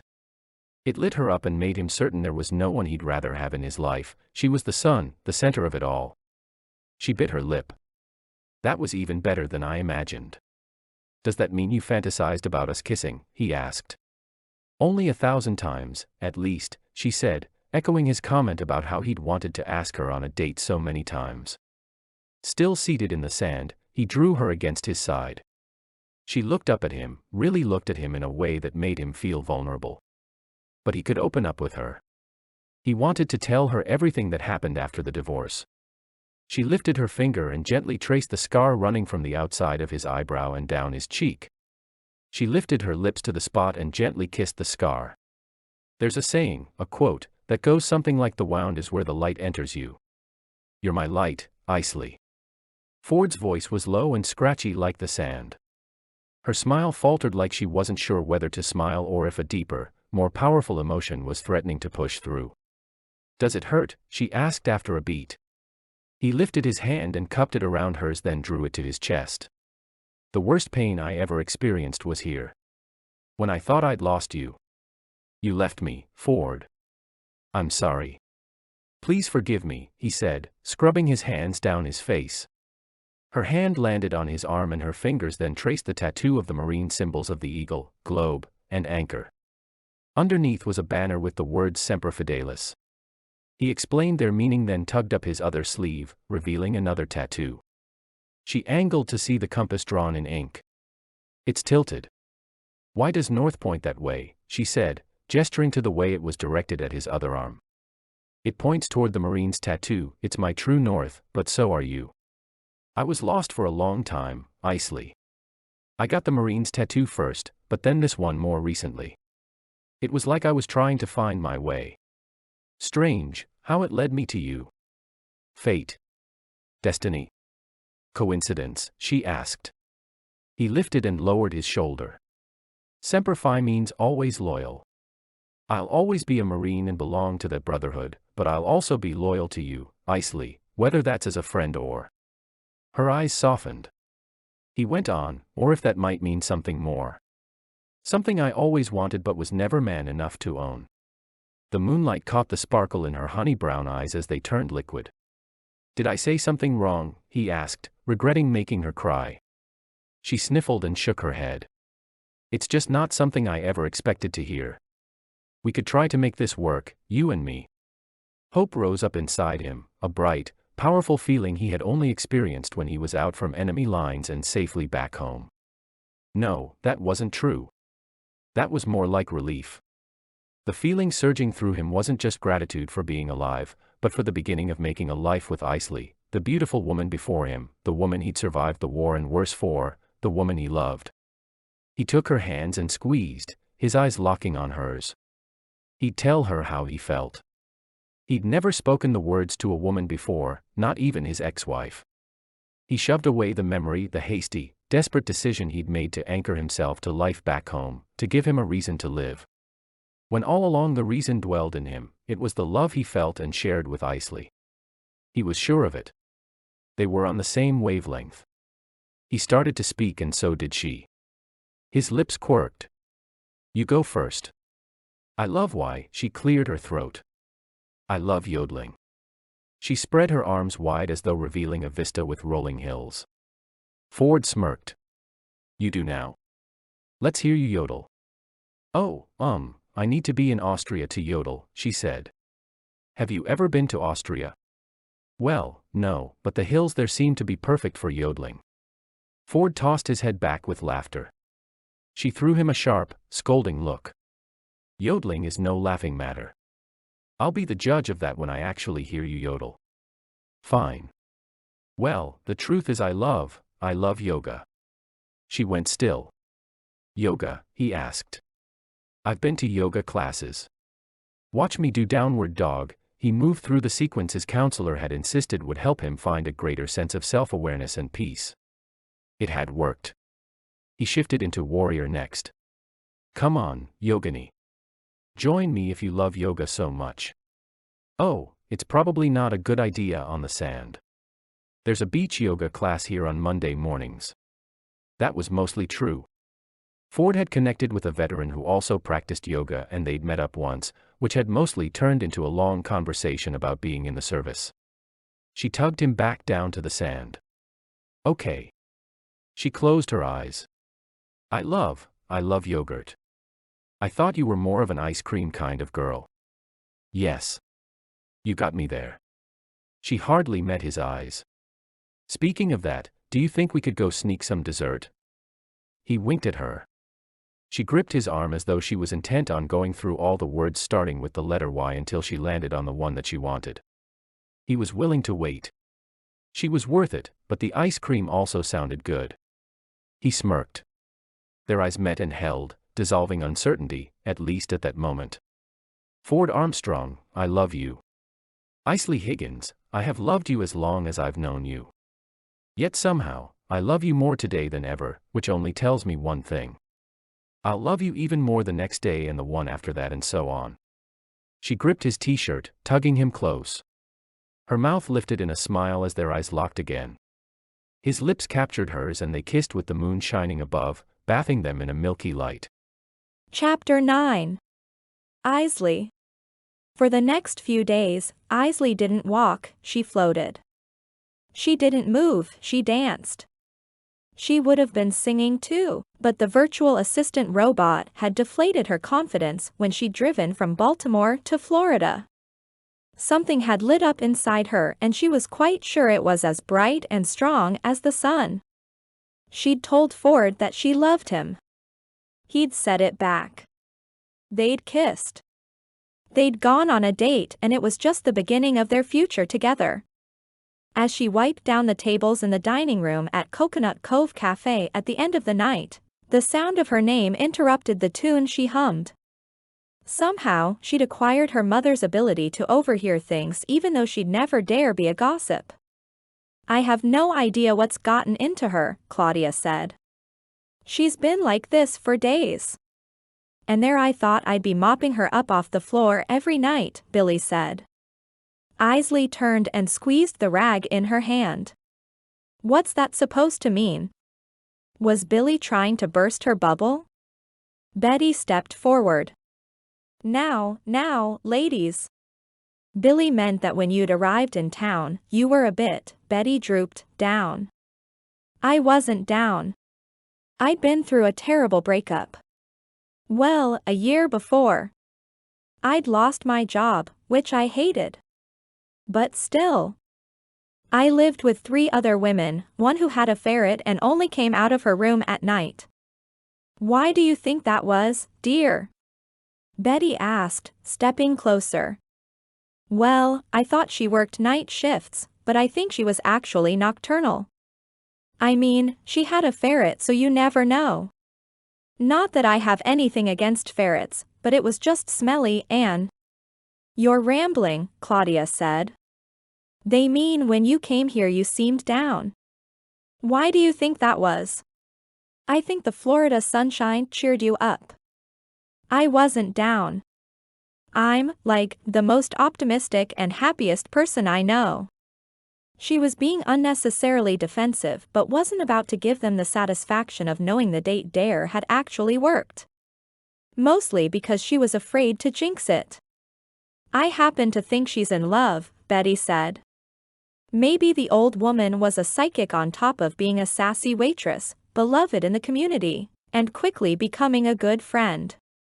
Nonetheless, she wasn't ready to admit all that publicly. In love with a certain soldier who came through these doors last week. Billy waggled her eyebrows. Eisley shifted from foot to foot and then returned to cleaning the table. You've done that one already, Billy said, pointing to the already polished table. I think she was already in love, Betty said. Okay, fine. You're right, Eisley said, tossing down the towel. I've loved Ford Armstrong since I was, well, basically since I can remember. We went on a date last week and all three women leaned in. We caught up, put the past behind us, and she hesitated. And you're excited but also afraid you might somehow jinx the future, Betty finished for her. Are you a fortune teller or mind reader or something? Eisley asked. Betty beamed. No, I'm just old. Some might say wise. Billy gripped the woman's arm and pulled her into a hug. A fuzzy, welling of emotion came over Eisley then. She opened her arms wide like her mother did and pulled them all into an embrace. Gratitude overwhelmed her. Had she not gone to Blue Bay Beach, had her mother not connected her with the job, had Billy not hired her, had Claudia not inquired about the so-called Mr. Fisher, and had Betty not dared her to go on a date with the next guy she waited on, she may not have crossed paths with Ford again. It was a small town, but he'd recently left for a few days because he had a meeting out of town. Had everything not happened in that order, they may not have met again. Thanks, ladies, Eisley said. Billy was the first to shrug out of the hug, but Betty turned up the music, the oldies station she always played during her shifts, and they finished cleaning up. While Eisley wiped off the ketchup bottles and refilled the sugar packets, she thought about Ford's return. In all their conversations they'd avoided talking about life when the summer was over. She assumed he was on leave and would return to some far-flung post overseas. That thought made her droop, but the song changed and with surprising skills, Betty shimmied across the floor toward her with the mop in hand, swinging it around like a microphone stand and pretending to sing to the Elvis Presley hit. Soon, all four women were dancing, smiling, and laughing. However, Claudia was just bopping from side to side as though not sure what to do with her arms and legs. When the song changed, they plunked into the chairs at the usual table where they counted out tips and chatted. Betty, you have some good moves. She waved her hand dismissively. Gus and I have been dancing for decades. We should have a dance party, Eisley joked. Okay, I do have some moves. Before your uncle built this restaurant, we would occasionally dance on the dock. Of course, someone would inevitably fall in and... Betty's eyes crinkled with laughter, likely at a funny memory. You can imagine how that ended up. The women joined in the laughter. Have you lived here your whole life? Claudia asked. Born and raised. Billy too. Something like that, Billy said quietly. So Betty is an original Blue Bay Beach babe, Claudia said. The older woman smiled. Gus and I met at another beach down the way. It was a bonfire party back in the day. That was the first time we danced, but wasn't the last. You see, I had to sneak away because this town was so small everyone knew everyone else's business. Still is small and everyone still knows everyone else's business, Billy grumbled. But it was built by some amazing people, dedicated to keeping it off the map to preserve it as a paradise of sorts. Don't get me wrong, we welcome tourists and plenty of developers have tried to come in and take our land, but Betty shook her head. Over my dead body. Betty owns half the town, Billy chimed in. Do you live in one of those big mansions? Claudia asked. No, my daddy sold that land, reasoning it was too close to the water. He'd say if there was ever a storm, anything built there would be the first to go. Obviously, prevention measures and construction methods have changed and improved. I see how they would have been at risk. Now they're specially built, but the old shacks that used to be along that way would have surely blown out to sea, Billy added. Betty snorted. Some of them did. What was it like when you were younger? Claudia asked. Much like it is now without cell phones. This has always been a fairly sleepy town. I mean, we have many more shops and establishments now, but the palms always swayed in the breeze, the sand has always been bleached white, and the water crystal clear. You were saying about dancing on the docks. I could never do that. Claudia shook her head. I thought you were a musician, surely you have rhythm and can dance. A classical pianist, Claudia corrected. You mean you don't let loose, pound away on the keys from time to time? Betty asked, mimicking the motion as if the table were a piano. Claudia laughed at the silly notion. No, but I've always wanted to know how to dance. I'll teach you. Betty got to her feet. Claudia shook her head, but eventually, Betty coaxed her up. The others joined, even Billy, who seemed to be an unlikely participant. Then again, once business was over for the day, she always let her hair down. I'd like to see Ford on the dance floor, Eisley called over the music. I thought you've been friends with him since high school, Billy asked as they did the twist to the famous Chubby Checker song. We went to dances as a group in high school. He asked someone else to prom. Like the prom queen or something? Claudia asked. No, one of my good friends. Ouch. Billy wrinkled her nose. Eisley nodded. Did she say yes? Sure did, and called me the next day to tell me all about it. Eisley sighed at the memory. It should have been her. She and Ford should have danced together at prom. Some friend. Not anymore. Eisley shook her head. As the song continued, Claudia got down, shaking her hips the same way Betty demonstrated. I feel like I'm in one of those summer movies. Mamma Mia, Eisley shouted her favorite summer movie, which had lots of singing and dancing, and had possibly been the reason she got the job at the restaurant when Billy had asked for her taste in movies. I was thinking The Summer House, Claudia said with a smirk. Glad you didn't say Dirty Dancing. There'll be no dirty dancing here, Billy said around a laugh. This is a family-friendly establishment. Good thing I don't really know how to dance. Claudia lifted and lowered her eyebrows. Well, you're up next. We just had to see how Eisley's date was going to play out. You can't get me too excited. Remember, I only work here twice a week, Betty said, shimmying. The four women laughed again. We really should have a dance party out there on the patio deck. There's an oldies cover band we could invite. Eisley had seen a flyer in town. She could bring Ford. Billy whistled. They could have their prom do-over, Claudia added. Eisley filled the other two in on the prom disappointment. Let's do it. We'll do it for Eisley and Ford, and maybe it'll raise some extra money for the restaurant. Betty eyed Billy. They spent the next hour planning what they called Beach Blast from the past dance party with a bonfire like Betty used to go to when she was younger. Even as the night wore on and Eisley's eyes got heavy, Betty seemed invigorated and younger than them all as her excitement grew.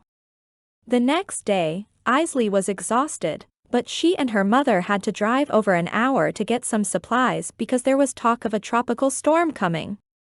We've been through plenty of winters up in New Jersey, but these tropical storms are nothing to sneeze at, Diana warned. Eisley wondered if Ford would be back. In fact, she wondered where he lived or if he was staying at the sandy shore in town. For most of the ride there, Diana asked questions about Ford. Ordinarily, Eisley would have been happy to answer, but felt a little awkward talking about her love life with her mother. She repeatedly tried to steer the conversation to ice cream, the dance party, and even canasta strategies. Finally, she said, "Mom, the traffic is picking up. I should concentrate on driving." Once they reached the store, her mother rattled off her list of supplies as they wandered through the aisles. "You know, I used to have 3 manual can openers. Should have saved them. If the power goes out, my electric one will be useless. It looks like you parted with a lot of things when you moved." Eisley was mostly relieved at that because back in New Jersey, her mother had saved everything. "No, it's all in a storage locker." "Mom, you're paying to store stuff you're never going to use again?" "No, I'm joking. I wanted a fresh start. But I did photograph and digitally store all of the artwork you created over the years. Your awards and certificates. I wanted to preserve all of your achievements." The words fresh start and achievements echoed even as her mother continued to read her list and drop things in their cart. She didn't want to think about how her achievements had basically stopped when she'd gone to college and it became clear Ford made a clean break from his old life, ending their friendship. As for her fresh start, she was still working on that. It may have been the gathering clouds, but as they rolled back into Blue Bay Beach, she felt reflective, pensive.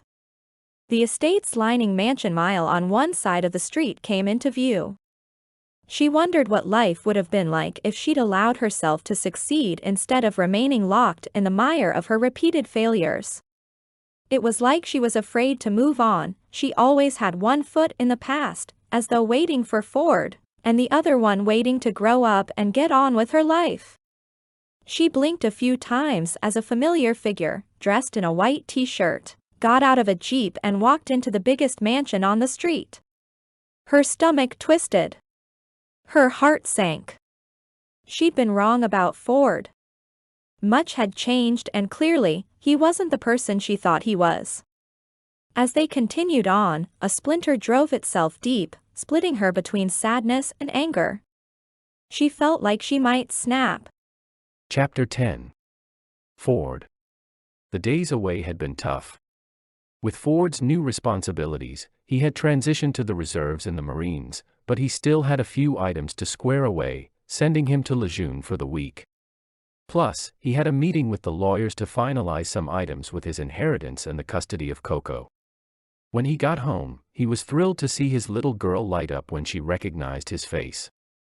He gave her a big hug and presented a teddy bear dressed in a uniform that matched the one he'd worn during the ceremony honoring some of his fellow Marines, which he'd also attended while away. After dinner, father and daughter took a walk on the beach. Thunder cracked in the distance and Coco jumped with fright.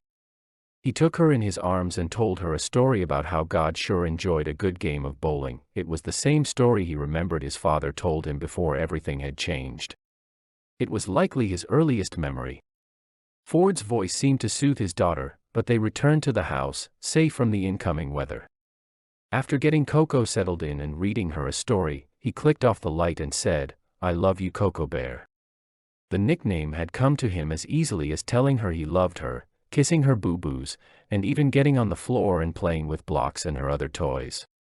He wasn't sure how he'd adapt to fatherhood. So far, he was managing, plus his recent windfall afforded him the ability to hire help. But it was also new, and he still had a ways to go as he found his footing. After letting the nanny know he was going to step out, but that he'd be back in under an hour in case Coco woke up from the thunder, he took his Jeep across town. The wind had picked up and the palm fronds jittered and rustled above. It was his first tropical storm in Blue Bay Beach, but he'd been through others elsewhere and wanted to make sure Eisley and her mother had everything they needed. Also, he wanted an excuse to see her. He'd confessed his love.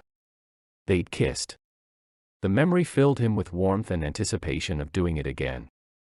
His skin hummed as he cruised through the sleepy town, well after sunset. He envisioned a future with Eisley, but first, he had to figure out a way to tell her about Coco and his inheritance. The light from the television flashed through the window as he knocked on the door of 4 Pelican Lane. Mrs. Higgins opened the door, greeting him with excitement. "You know, you never used to knock. Come right in, Ford." "Well, I'm not a punk teenager anymore," he joked. I've learned some manners, ma'am. She looked him up and down. No, you certainly are not a punk teenager and no need to call me ma'am. Makes me feel old. She giggled. Eisley entered from the kitchen, wearing an apron. Her eyes didn't sparkle. In fact, a frown drew her lips down. He thought she'd be happy to see him, at least as happy as Mrs. Higgins was. I got back earlier today, he said. Thought I'd say hi and check on you ladies. Make sure you're ready for the storm. If he wasn't mistaken, Eisley scowled. The forecasters have us on a hurricane watch and they're predicting they'll upgrade it to a warning overnight. Mrs. Higgins watched the television intently. Well, you ought to batten down the hatches, close the storm shutters, and such, he suggested. We got supplies today, Mrs. Higgins said. Did you take everything in from outside? Anything that could blow through a window, he asked. Yup, Eisley responded curtly. Mavis told me that 3 years ago, a car somehow ended up on the roof of one of the mansions on the way into town. Mrs. Higgins shook her head. Maybe they'll wash away in the storm, Eisley muttered. Ford's brow furrowed. What do you have against the mansions? Mrs. Higgins asked. Without waiting for her daughter's reply, she said, back when we were in Jersey, I used to think I'd like to live in a house like that. House, said Eisley sharply. House. Mansion, whatever. But can you imagine having to keep up with the housework? It would take a week to get it done and by then you'd have to start all over. Mrs. Higgins chuckled. Mom, I'm pretty sure the residents of those mansions hire housekeepers. She cut a glare at Ford. And I'm pretty sure the residents of those kinds of places aren't exactly honest. But she said the last part low as though only intended for Ford to hear. No matter, it flew over Mrs. Higgins's head as a meteorologist warned viewers about the dangers of storms and precautions to take afterward. When Ford and Eisley had professed their love, surely, she didn't think he'd expect her to cook and clean for him or act as a housekeeper. Was that what was upsetting her? If anything, he wanted to do that for her. While he was gone, he'd had plenty of time to think about the future and his new fortune. He'd decided that he would do whatever he could to provide for Coco and Eisley. He'd be able to send his daughter to college and fix whatever financial trouble Eisley found herself in, whatever had sent her to live with her mother again. He certainly wasn't overly interested in using the money for himself. He could help veterans, families caught in natural disasters, and even provide for his grandkids and great-grandkids. Lost in his thoughts, Mrs. Higgins's voice brought him back to the present. With the storm coming in, you're welcome to stay, Ford, she offered. I'm sure he has plenty of space and doesn't need to be in this cramped little beach shack, Eisley said. Eisley, I'm very proud of this cottage. I thought you liked it too, Mrs. Higgins's expression creased. Her daughter rolled her eyes. Maybe they'd been arguing before he'd arrived. The couch is a bit on the small side for you, but it's better than being out in the storm, Mrs. Higgins said. Did she think he and his daughter, assuming she knew about Coco, lived in his Jeep? It dawned on him that Eisley didn't know where he lived because he hadn't told her because he was scared. Because beneath all his brawn there were parts of him that were still a little boy. Without so much as another word, Eisley returned to the kitchen. That's awfully kind of you, but I should probably get going. Ford tipped his chin in goodbye, figuring they needed some space. Mrs. Higgins leaned close to him. All week she's been on cloud 9 and then this afternoon she's been in quite the mood. I told her not to make more ice cream in case the power goes out, but she won't stop. She's been at it for hours. Mixing up batches of bittersweet chocolate, banana, mint, curry, or something. She wrinkled her nose. I told her that I'm not taste testing that flavor. A deep furrow formed across Ford's brow. I think it's this weather. She's not used to the pressure changes. Let it blow over and she'll probably be as good as new. Then she'll wonder what the heck she was concocting in there. With a glance at Eisley's back and with Mrs. Higgins's chuckle, Ford swept into the night. The wind picked up even more and jostled the Jeep as he returned to the sprawling stucco mega-mansion with alcoves, balconies, and even a turret. As he entered through the double front door, He realized he should have invited them to his place. It was fortified for storms and probably more comfortable. But he sensed Eisley's disdain, so maybe it was better to wait to tell her until after things blew over. He turned on the news to track the storm, and sure enough, the wind started to howl. Rain pelted the windows, and he kept an ear out for Coco in case it woke her up. Meteorologists predicted the worst of the storm was south of them, but they'd still have damaging wind and rain. Ford started to doze when a loud banging came from somewhere in the house. He woke with a start and adrenaline rushed through him. His mind put him on alert and his body went into fight mode. He listened, and the banging was more of a knocking sound. He told himself he wasn't under attack. The baby monitor screen showed that Coco was fast asleep. The knocking came from the front door. Even though he wasn't in enemy territory, he braced himself as he answered. To his surprise, Eisley stood there, sopping wet. Her hair hung to her shoulders and her eye makeup was smudged, but the scowl she wore suggested it wasn't because of the weather. "Hi," he said, uncertain, and stepped back to let her in. Her hands flew to her hips as she looked around. "Up until earlier today, I toyed with the idea of us, you and me. Of staying in Blue Bay Beach. But at the rate I'm going in life, I may soon have to apply for a second job as a maid. Are you hiring? Or should I ask your secret girlfriend about your secret life? Or am I a secret girlfriend?" She cupped her hands around her mouth and shouted. "Does the invitation still stand? SHH. Eisley, what is going on? What do you mean, does the invitation still stand?" She walked in a circle, dripping water all over the foyer. "So, what's life like on Egret Ave?" He shrugged. "How would I know? That's over by your mother's cottage. I think if you go down Spoonbill, take a left on Piper, then 2 streets down past Skimmer. By the way, you ought to be proud of your mother, saving up and buying a place of her own," he said, referring to her comment when he'd stopped by to be sure they were ready for the storm. "Oh yeah. And how about you? Do you have a live-in arrangement, or is this a temporary stopover? What do you do, Ford? Whisk into women's lives, sweep them off their feet, drive them around in convertibles, and then disappear?" Tears flooded her eyes. The thought of her being so upset was like a punch in the chest, but he didn't understand why. He wasn't sure what to say or do, but his silence seemed to fan the fire of her fury. "Where is she, Ford?" Eisley stalked toward the light coming from the living room. She repeated, "Does the invitation stand?" "Huh. I'm sure you'll love to hear about our little moment on the beach," she was shouting, hysterical. Before she woke Coco, Ford reached for her arm and spun her toward him. They stood there as though frozen in the eye of the storm. Their gazes met, and it was as though the wind sucked all the air from the room. Even upset, her lips were so perfectly kissable. He brushed the wet hair from her face. She seemed to lift onto her toes, but then thunder cracked and lightning lit up the room. Ford blinked a few times as Eisley dropped back with what almost sounded like a growl. He'd never seen her so angry and emotional. "Eisley," he was about to try to talk sense into her when a loud cry echoed through the house. She blanched.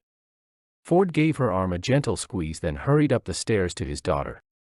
A few minutes later he returned to find Eisley in the living room, staring at the baby monitor. He was relieved he was able to soothe Coco and that she'd fallen right back to sleep. "Why didn't you tell me?" Eisley's shoulders sagged, but the hint of a smile played on her lips. Chapter 11. Eisley. Ford had a baby, well, a toddler. Eisley wasn't sure how old the child was. Where was the mother? He said he'd divorced. She couldn't be upset about it, maybe a bit annoyed he hadn't told her, and she was desperate for the full story, but she wasn't able to find it in herself to be angry any longer at the man who so tenderly soothed the little girl. He probably hadn't realized she was paying attention to the baby monitor, but he sang her a lullaby and rubbed her back until she dozed back off. It was beautiful. She'd never seen that side of him. Eisley and Ford stood in the living room as the television reported updates on the storm. Ford clicked the button on the remote to turn it off. "Please sit down." I can explain. He balanced his elbows on his knees and leaned forward, then let out a long exhale. I should have explained sooner. Eisley lowered onto the white sectional sofa in the vast living room. A wall of storm shutters was on one side. They must have opened to windows or glass doors with a vista of the ocean. The mega mansion was professionally decorated and lacked the lived-in feel, but it was tasteful. She felt like she was at a vacation resort.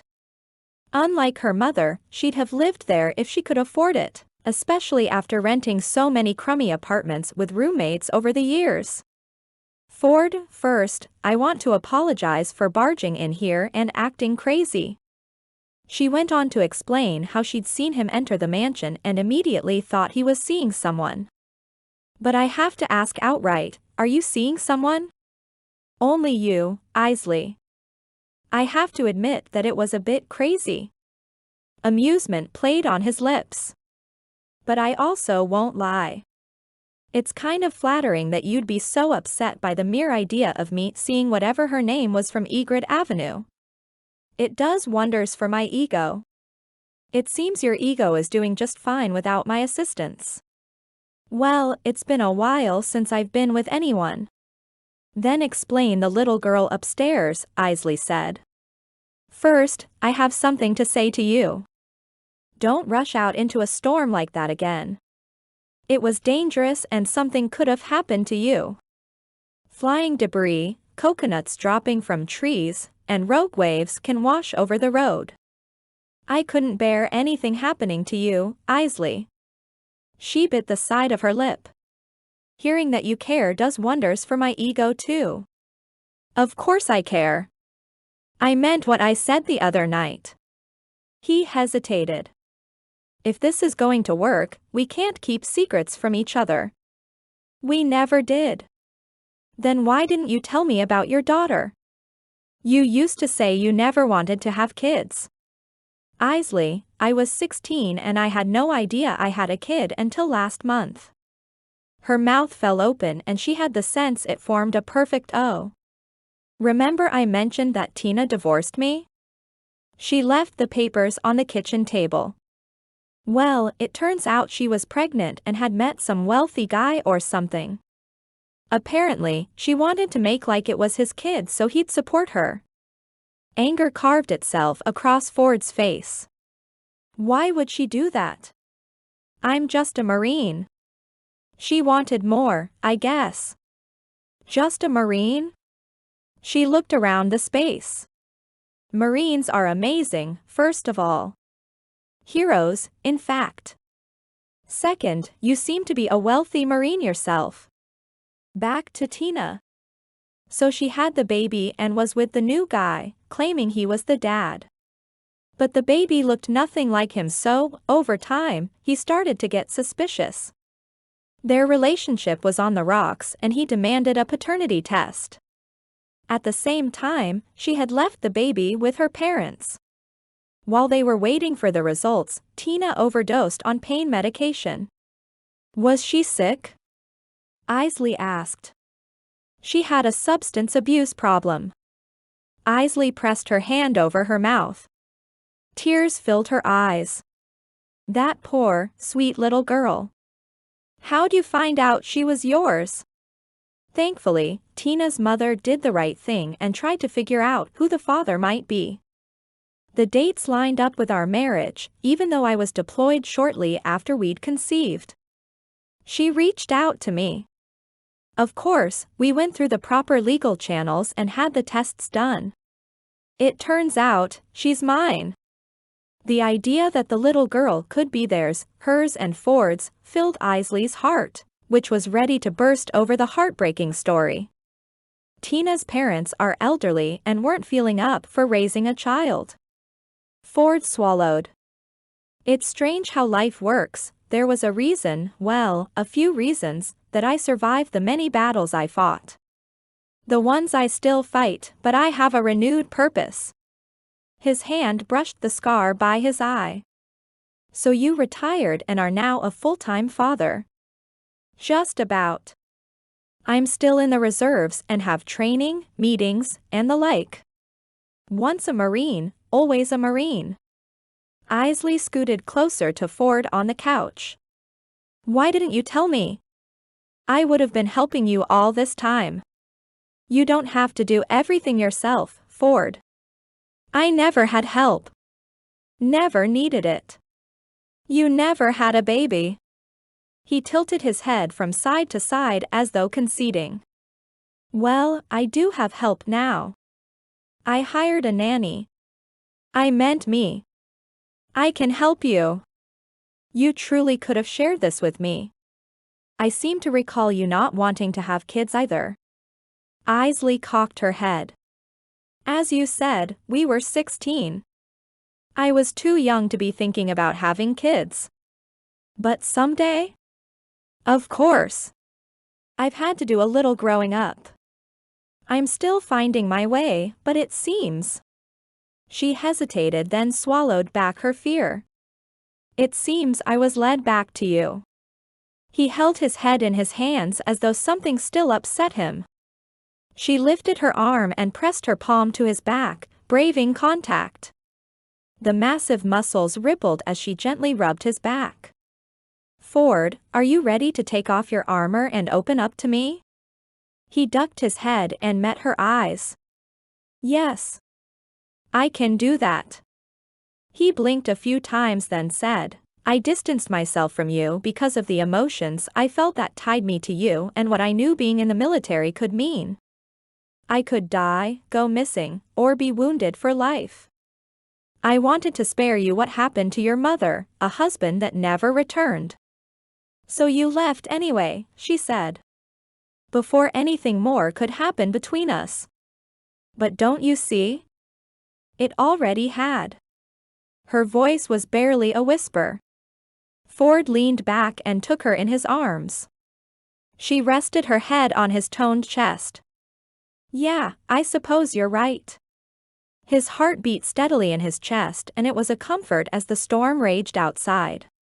After a moment, Ford cleared his throat. What about you? What about letting people help you? What about you letting down your guard? My guard is hardly up. No, Ford, like I was saying, I need to grow up.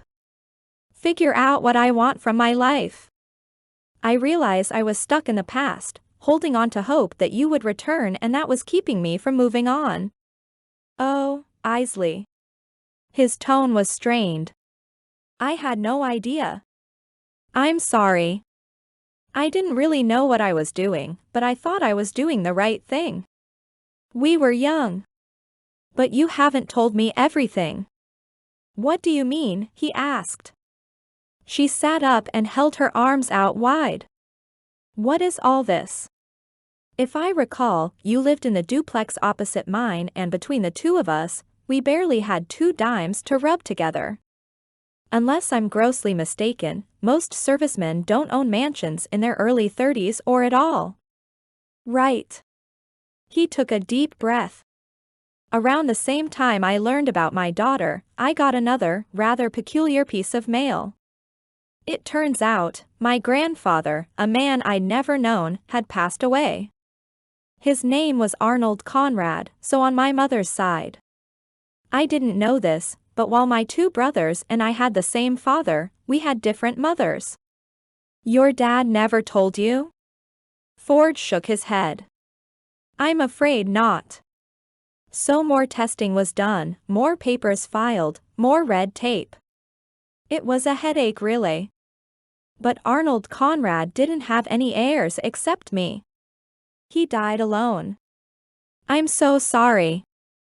I don't feel right accepting any of this, I didn't earn it, but with the suddenness of having a kid and not having my own parents around, I wasn't sure what to do. So I came here to regroup and make a game plan. Despite how you feel about the money, I'm glad you found your way to Blue Bay Beach. Me too. So what's next? Ford asked. She didn't answer because she didn't know. Chapter 12. Ford. Ford was going to tell Eisley about the massive changes in his life, but until that moment, he wasn't sure how. As the wind continued to howl outside, The fact that they were in the middle of a storm and the truth had come out was fitting. All things considered, she took it well. But she didn't answer his question about accepting help and letting him into her life.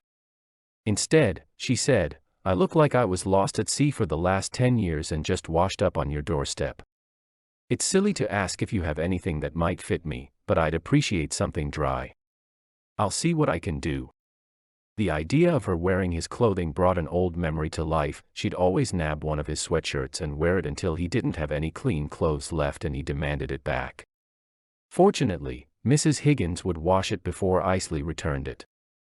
Growing up with his dad and brothers, household chores weren't a priority. His attention to duty and detail had changed when he'd entered the Marines and got away from home. Unfortunately, the sad state of his family's affairs only got worse. Ford checked on Coco and then grabbed one of his oversized t-shirts for Eisley to change into. The vision of her in it stirred something inside him. "Thanks," she said when he met her in the living room. "The bathroom is down that way if you'd like to change." As she turned, he caught her bring the shirt to her nose and breathe deep. The affectionate gesture made him smile. In fact, he was still grinning when she returned, practically swimming in the shirt, it was so big on her. He chuckled. "It's not my fault you're a giant. Where are my manners? Are you thirsty? Hungry?" he asked. She nodded. He showed her to the kitchen with modern appliances and custom woodwork. "I figured you'd ring a bell and a butler would appear." Again, he laughed and he imagined that sound wasn't common in the mansion when just his grandfather lived there. From what he'd gathered, the old man was rather unpleasant and was codgery, as someone in town had said. Still, he didn't like the idea of the old man living and dying alone. Ford fixed them both carbonated water and lemon. Glass containers filled with chopped fruits and vegetables, organized by color, lined the refrigerator shelves. There were also yogurts, string cheese, and other kid-friendly, but healthy foods. "I can offer you raspberries, melon, cucumber." Eisley laughed. "Wow. No butler, but your cook really keeps things organized." Heat rose to Ford's cheeks. "Actually, that's me. You can take me out of active duty, but you can't take the Marine out of me," he mumbled. "Or something like that." He picked up a parenting book and set it in front of Eisley. "I have no idea what I'm doing." The book said to offer an assortment of healthy fruits, vegetables, and protein early and often, so that's what I'm trying.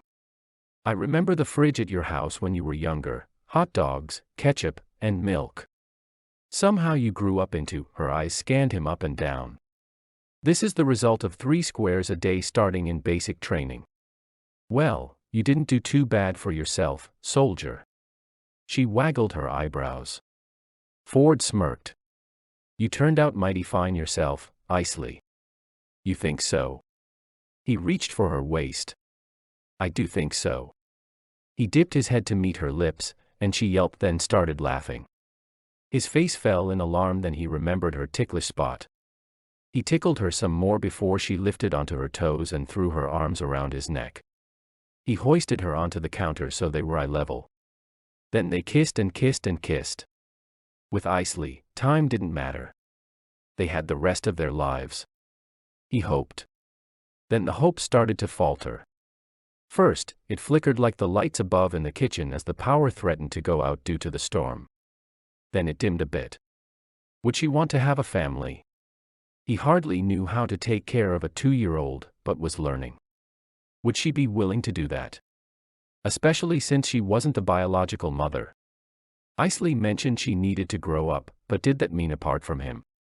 He didn't dare ask because that meant he'd have to break the kiss, and at least for the time, the power was still on, she was still there.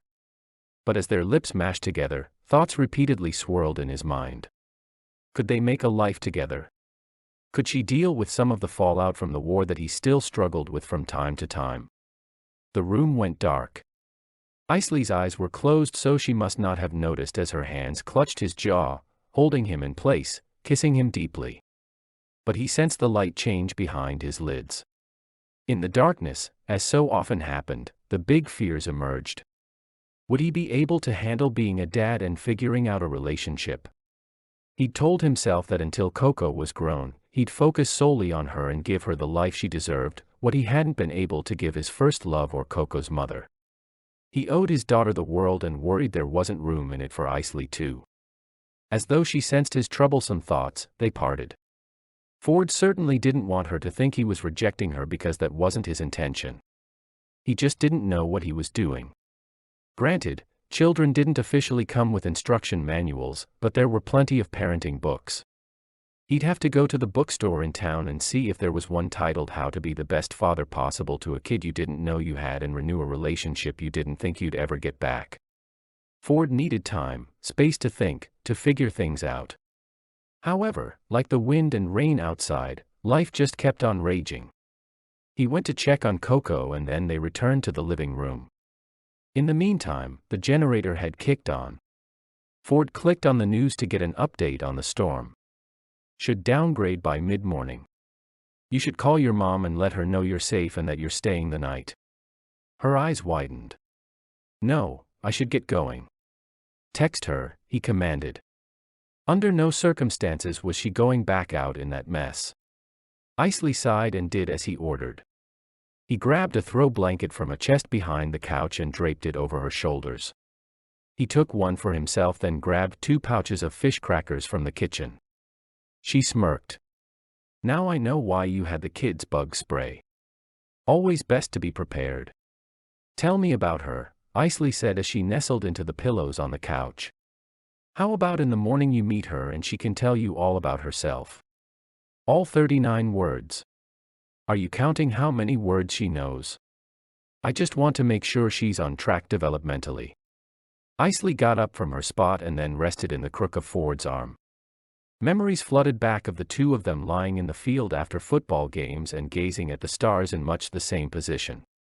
Make sure you keep Daddy and Drill Sergeant balanced. He chuckled, knowing he leaned heavily on his training, but that was all he knew. Maybe a mommy could help me do that, he hinted. He'd meant it playfully, but the moment the words were out of his mouth, Eisley stiffened. Ford, we still have our own lives to sort out before we start to think about making one together. Something sharp filled his throat and drove itself down into his chest. But she didn't move from his arms. During his time overseas, Ford had come to know God, to talk to him, to listen. He prayed then with gratitude for the time he and Eisley had together because that in itself was a gift. As much as he talked about fate and destiny, he knew that ultimately, it was all in the Lord's hands. At that, he drifted to sleep with the woman he loved nestled safely in his arms.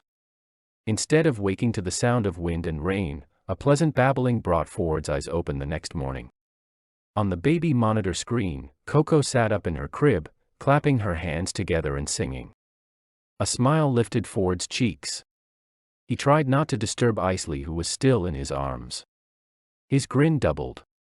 Ford tended to his daughter, but by the time they made it back downstairs, Eisley was awake and had several bowls and ingredients spread across the kitchen counter. Pancakes, anyone? She asked as she flipped one on the griddle. I found your whole grain flapjack mix and figured if we add some fruit, we can call it a balanced breakfast. She was teasing, but seeing her making herself at home in his kitchen brought warmth unlike he'd ever known, especially not growing up with a stable home where Mom made pancakes and Dad did the dishes, or any variation of that. Coco smiled. She had the kind of grin that could light up a room. Eisley crossed the kitchen and said, Hi, I'm Eisley. I'm your daddy's friend. Part of him wanted to hear the word girl in front of friend, but the other part told him to stand down and focus on his priorities. I'm Coco. Her voice was small and squeaky. Coco?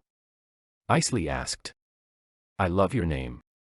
It's very nice to meet you, Coco. Eisley took the little girl's hand and shook it, but Coco pushed from her father's arms and reached hers around Eisley's neck. She hugged Coco back. Eisley's eyes widened in surprise then dipped closed as though enjoying the embrace. Ford dashed to the griddle to keep the pancakes from burning.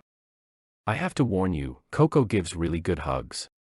I sometimes call her Coco the koala. It might make you want to stick around. Koala, the little girl repeated. The three of them had breakfast as the last of the rain and clouds moved out to sea. They chatted and played a game with the blueberries so Coco would eat them. Afterward, Eisley called to check on her mother to make sure she was okay. Apparently, the King and Queen of Concordia just had a baby, she reported after they got off the phone. Congrats to them, but how's your mom? She loves baby, so I think she's doing just fine. Eisley set her phone aside. I think she'll really like this koala. Eisley scooped up the little girl so they could wash her hands. Eisley and Coco got along perfectly. It was more than he could ask for or expect. For the rest of the morning, she played with the little girl, read her stories, and they sang songs together. Eisley's clothing had dried, so she finally changed out of his shirt, though he did like the idea of her wearing it. Ford took a few minutes to assess for damage around the property. By the afternoon the sun was shining, so they walked along the beach looking for treasures. Oftentimes, after a storm, interesting things washed up. As the day faded, he realized he'd already found the greatest treasures, Eisley and Coco. They had dinner and then Ford put Coco to bed. He was tired from the late night and long day, which didn't help put his thoughts in order. Eisley waited downstairs, pacing by the windows that opened to the ocean. We should talk, she said. Is everything okay? He sat down because her tone indicated it was something serious. She stopped abruptly. When I got back here, I got annoyed with my mother. She's always been so meddlesome. I told myself that if I ever have kids, I'll take a hands-off approach. Let them figure things out. She shook her head. I was mistaken. Looking back and still to this day, my mother has only meant well. She's been nothing but helpful, a guide, so generous and patient. Ford wasn't sure where the conversation was going. She's a special lady. Listen, I don't know what kind of lady I am, never mind what kind of mother I'd be, but I know now it won't be hands-off. Not at all. Sure, I'll let them figure out some things, but after spending the day with Coco, I have so many questions. But one thing I know for sure is that I'm not ready for this. Eisley, no one is. Do you think I was? She opened and closed her mouth. Her shoulders rose and fell. I just don't know, Ford. I need some time to think. She started toward the door. He needed time too, but before she left, he reached for her arm. She spun into his and then he planted a kiss on her forehead. I understand, but let's not have another decade pass. A small, sad smile formed on her lips and she fled into the coming night. Ford's limbs felt heavy and a scratchy sensation filled his throat. He'd left Eisley once in that time, she was leaving him. He forced himself to remain rooted and not run after her because the truth was, he needed the time too. He was brand new at being a dad and had to get that down a bit better before he added to their family. But the hope in his chest, the one that carried him through the horrors of war, blazed on. Chapter 13. Eisley. The time spent with Ford and Coco was amazing, but it also gave Eisley a lot to think about. They shined a light on how little she'd accomplished in her life. She could blame being stuck in the past, but the truth was, she'd been putting off her life, waiting for Ford to return, for her hero to swoop in and save the day. He'd asked her about letting people help her, but first, she needed to really, truly help herself. She needed to prove to herself she could do better than scrape by, paycheck to paycheck, and ultimately moving back in with her mother.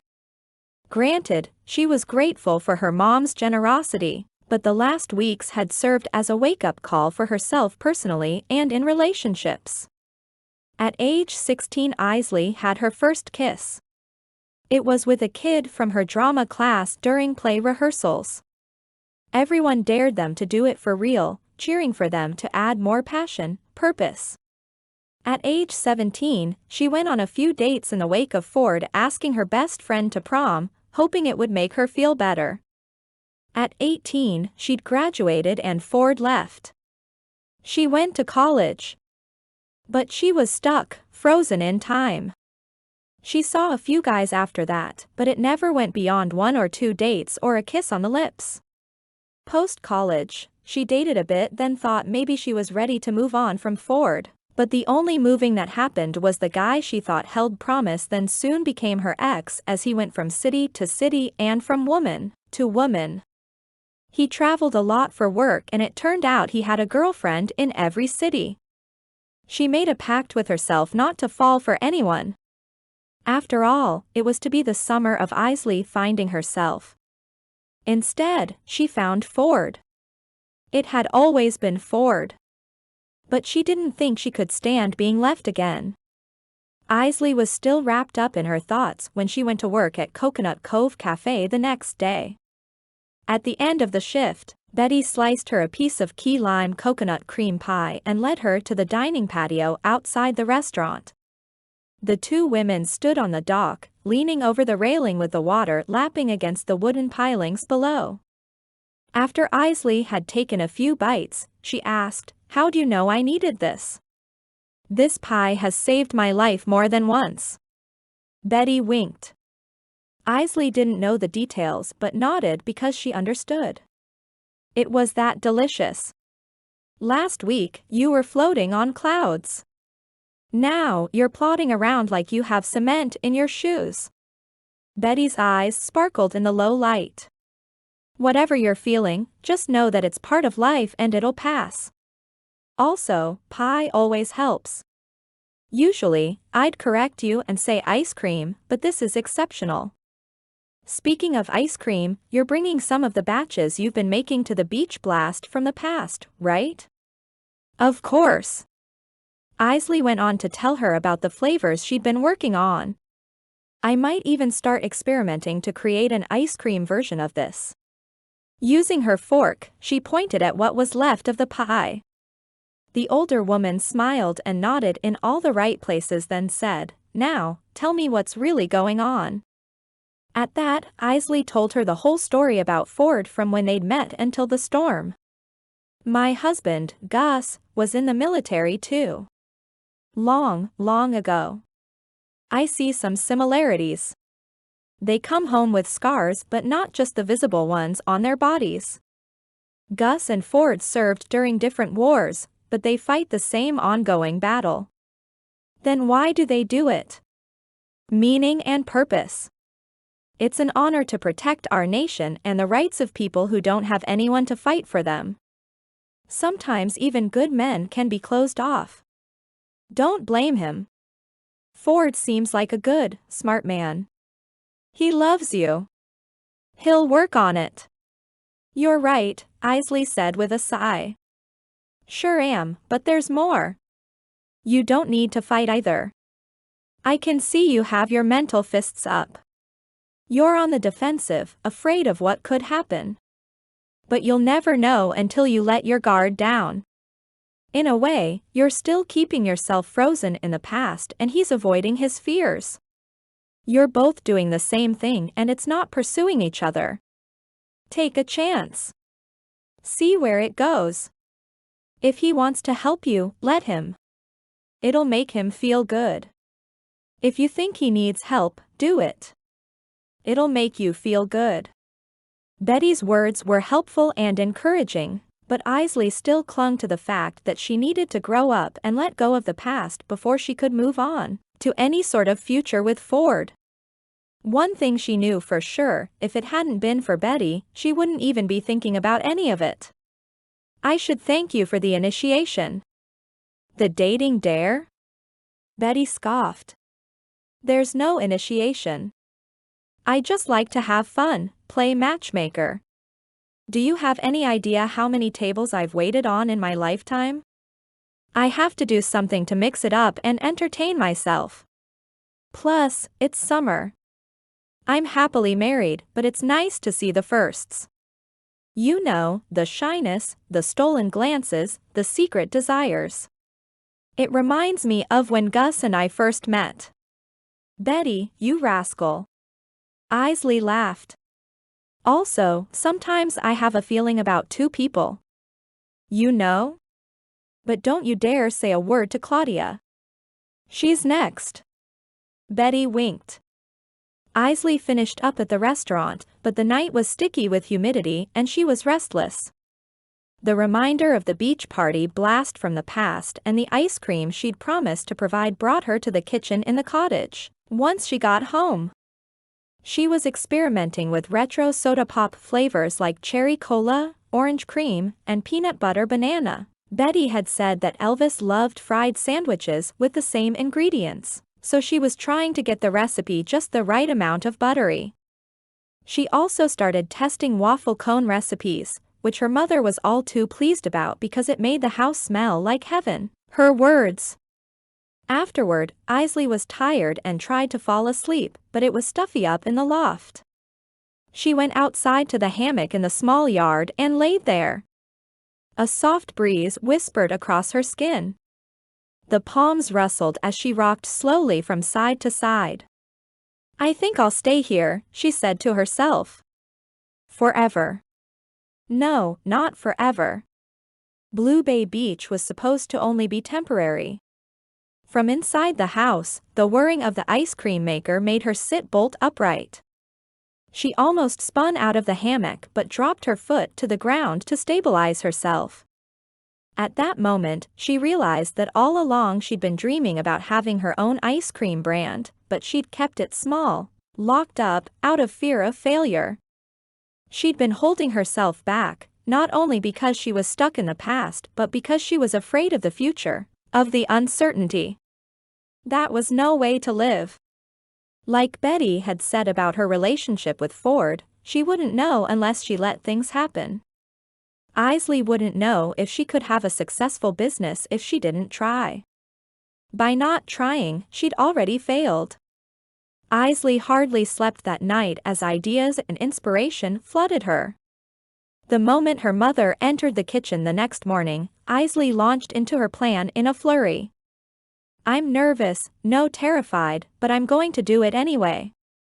I worked in an ice cream shop for 3 years. I ran a cafe in college, I sold skin care products, I've worked in countless offices. All of my odd jobs prepared me to own my own business. I didn't realize it, but I was getting real-life training for when a shipment was delayed, when a customer wasn't happy, and when anything and everything went wrong." She took a breath as her chest heaved with excitement. "I know what to do right. Not to say that I'll always get it right, but I know what to do when I get it wrong." A smile bloomed on her face. "I need to take charge of my life and I'm going to start right now. I know what I want to do when I grow up." Her mother smiled with pride. "It's a risk to be sure, but what's that saying? Nothing ventured, nothing gained. You have moxie, honey." Diana's accent came out thick. "But what will you call it?" Eisley paced the short path from the living room to the kitchen. "Eisley's ice cream? No. No one will know how to pronounce it." Mother and daughter reminisced about the terrible versions of her name people often used. "Remember how Mr. Lipkin just resorted to calling me Higgs? Also, Romeo Giovanni tried calling me eyes like Ford called you," Diana said fondly. Eisley hadn't yet told her mother everything that had happened between her and Ford on the night of the storm, partially because she was embarrassed for flying off the handle. Like Eisley had asked of him, her mother seemed to sense that she needed space and time to think things through. However, she had told her about the sweet little girl and Diana had practically begged Eisley to marry him on the spot if only to get a granddaughter out of the deal. However, she was quick to play it off like she was joking. Although, marriage and a family were never far from Eisley's mind since reuniting with Ford. "What about Coco's cones?" Diana suggested. Eisley lit up. "That's perfect. I love it. It works because of the coconut theme of this town and as a nod to Ford's daughter. You know, you could also let him help you." But Eisley wasn't ready for that. Not yet. In the next weeks, she focused on plans for the ice cream stand. She'd start small and hope to grow into having a shop someday. But as she hashed out all of the details, her mind routinely landed on Ford. And one afternoon, he landed in Coconut Cove Cafe, just after the lunch rush. It was Betty's day off, but Claudia and Billy made Eisley wait on him. They made small talk and Eisley couldn't deny the surge of warm fizziness floating through her like the carbonation in his usual lemon water. Signs for the beach party blast from the past were plastered all over the restaurant and in the plastic holders on the tables. Ford pointed at it and arched an eyebrow. Eisley had sensed that Betty encouraged the event not only because it would be fun, but to generate some extra business for the restaurant. She'd gleaned that Billy didn't own one of the mansions on the way into town and may have been struggling to keep the business in the black. So I see there's a big party planned and it'll feature Coco's Cones ice cream. Eisley bit her lip. I've been working on some cool retro flavors. I like the name. You can thank yourself. Actually, my mom came up with it. But it's definitely inspired by your little girl. Where is she anyway? Her maternal grandparents have her for the weekend. The nanny went up too, which means I happen to be free this weekend. I happen to know about a cool party happening right here. I'd like to go, but first I have to offer you a prompology. Ford said. Eisley's forehead wrinkled. What? I've been doing a lot of thinking and there were countless times when I should have, asked you to a school dance or out on a date, but I made a mistake when I didn't ask you to prom. After that, things changed between us. Yeah, Eisley said, feeling 17 all over again. I knew what was coming for me when I joined the military and I wanted to take the easy way out. Go with a girl who I'd forget. He cleared his throat as though not proud of the pronouncement. Harsh, Ford. I certainly remember her. I'm sorry. I actually don't even remember her name. Jessica Sutherland. If I'd asked you instead, that might have been the beginning of the end for us and I didn't want to risk that, but I'd like to now. That came out wrong. I don't mean start the beginning of the end. I know this is a decade late, but I apologize for being an idiot. Will you be my date to the beach blast? Is this like a promposal? Well, it's not exactly prom, but close enough. His eyes sparkled. Sure. I'd like that, but I'll have to meet you here since I have to help with setup. Eisley felt a smile widen on her cheeks. Looking forward to it. His lips quirked. Eisley was back to floating on clouds, and heaps of ice cream as she prepared for the beach blast in the coming days. It was also the kickoff to the ice cream stand she'd run on the corner between the beach and restaurant on her days off. Her mother even had a colorful umbrella to use. When the night of the party finally came, the deck was strung with lights leading all the way to the patio behind the restaurant. They had a live band playing oldies. Betty had dug out some retro decorations as well. She even found the girls what she called bathing costumes, which were adorable high-waisted bathing suits. And we thought these were scandalous, she said. They're modest compared to what ladies wear nowadays.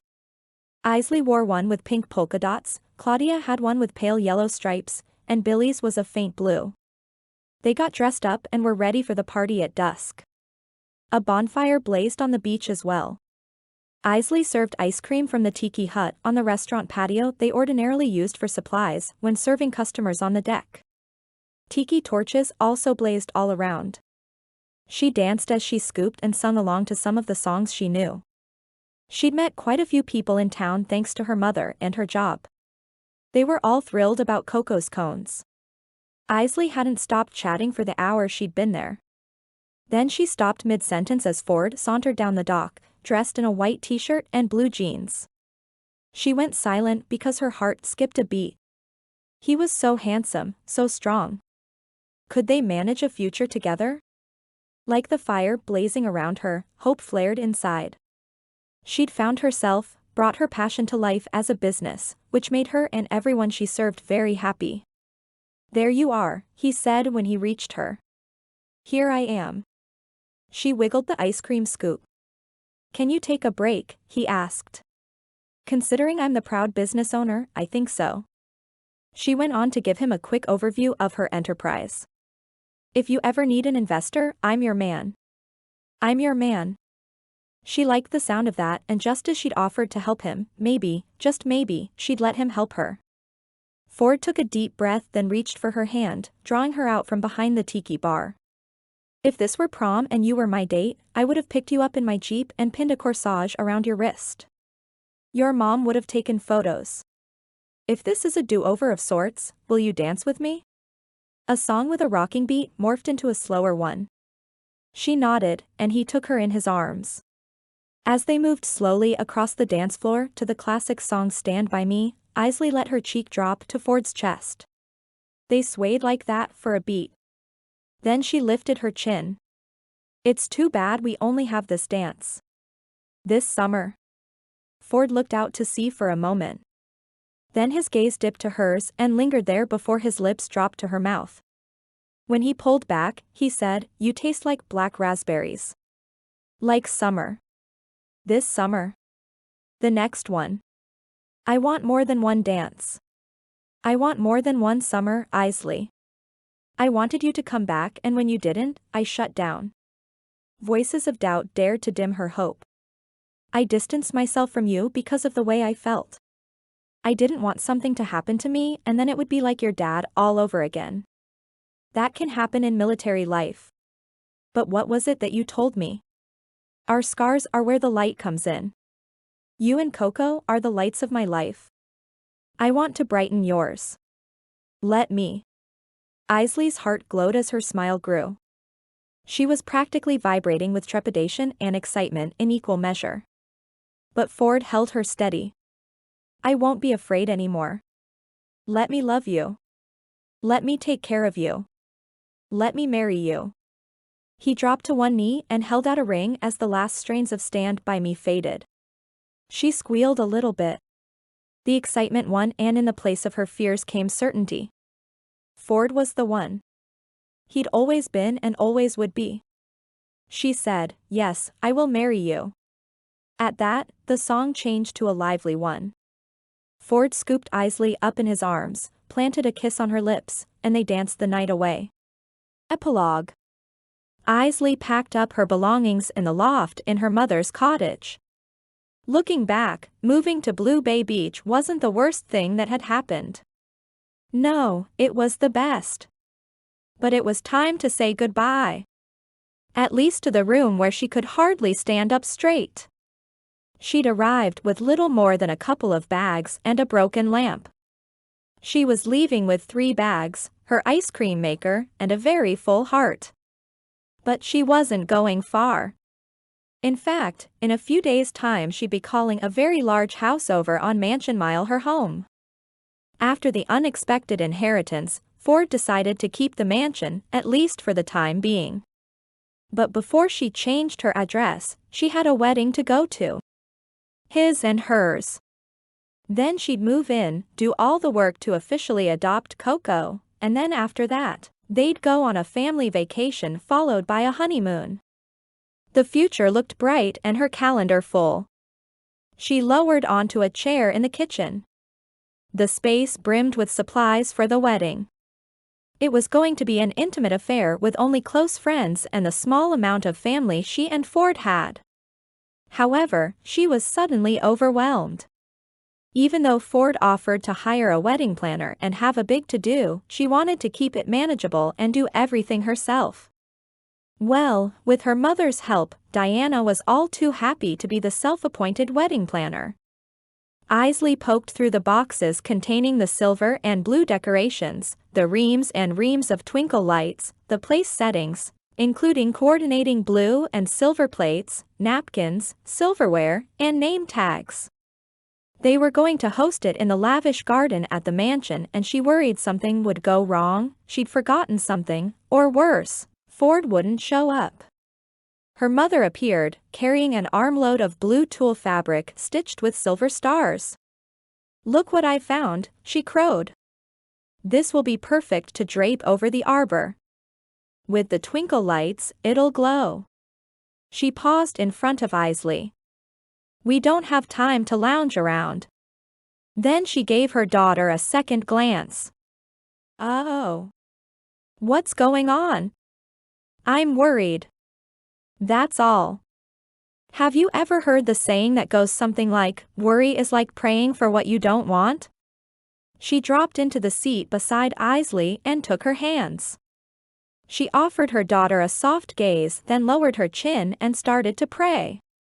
She expressed her gratitude for the blessings in their lives and asked for God's love and guidance in the coming days and for a loving marriage, for her daughter and Ford. When Eisley blinked her eyes open, her mother pulled her into a warm hug.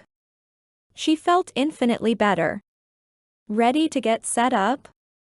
Eisley smiled and nodded, once again reminded of how what seemed like a wrong turn in her life, bringing her to a small town to live with her mother, had become the biggest and best blessing. The two women spent the morning decorating the patio and backyard for the wedding.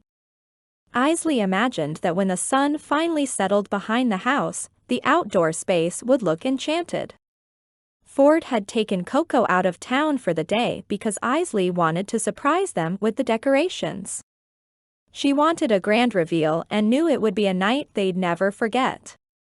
Mother and daughter set up tables for the ice cream bar, which would feature Eisley's ice cream plus all the toppings like hot fudge, caramel, butterscotch, melted marshmallow, and much, much more.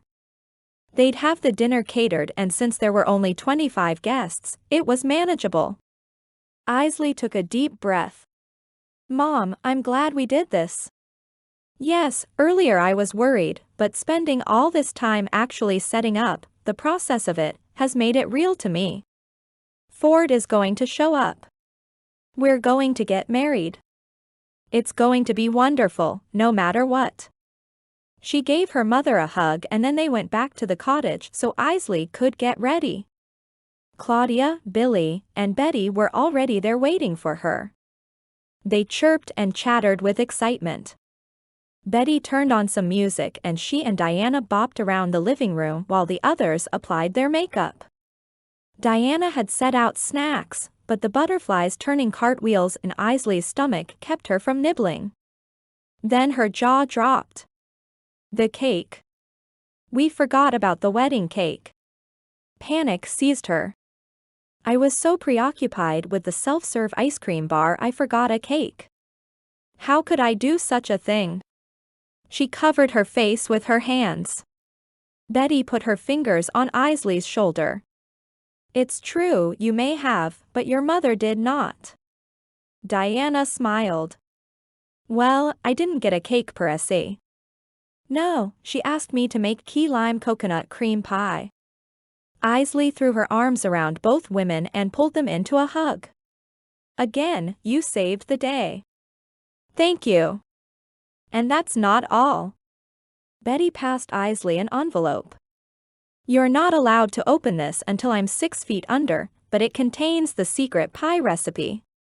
I want you to carry on the legacy.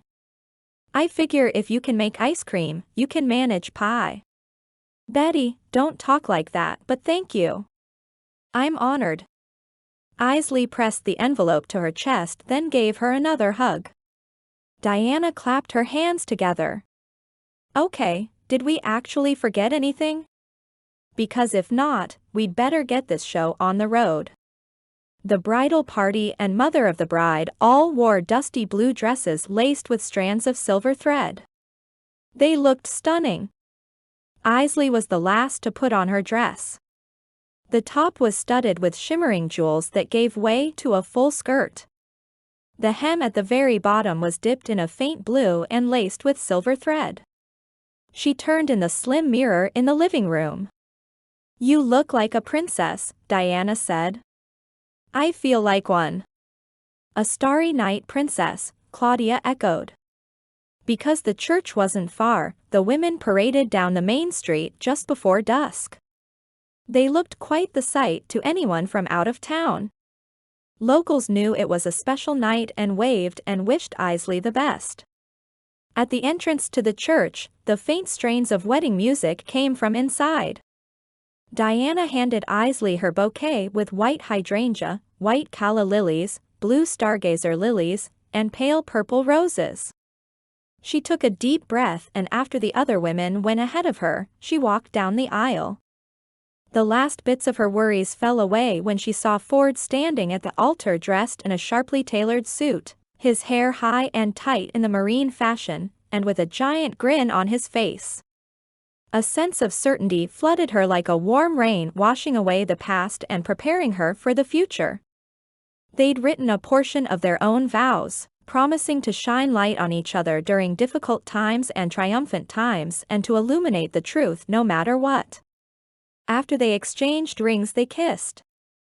As always, everyone and everything except her beloved melted away. It was just Ford and Eisley. They were the center of the universe while their lips pressed together, fireworks and sparklers blazed inside. He was the one. The only one, and she was his. You are my light, always, Eisley, he whispered before they parted. She gave him one more quick kiss to let him know she felt the same way. The crowd laughed, hooted, and clapped. Then above the noise, Coco called, "Mama, Dada." The love in the church was huge, almost too big to be contained, so they proceeded to Mansion Mile to celebrate under the starry sky.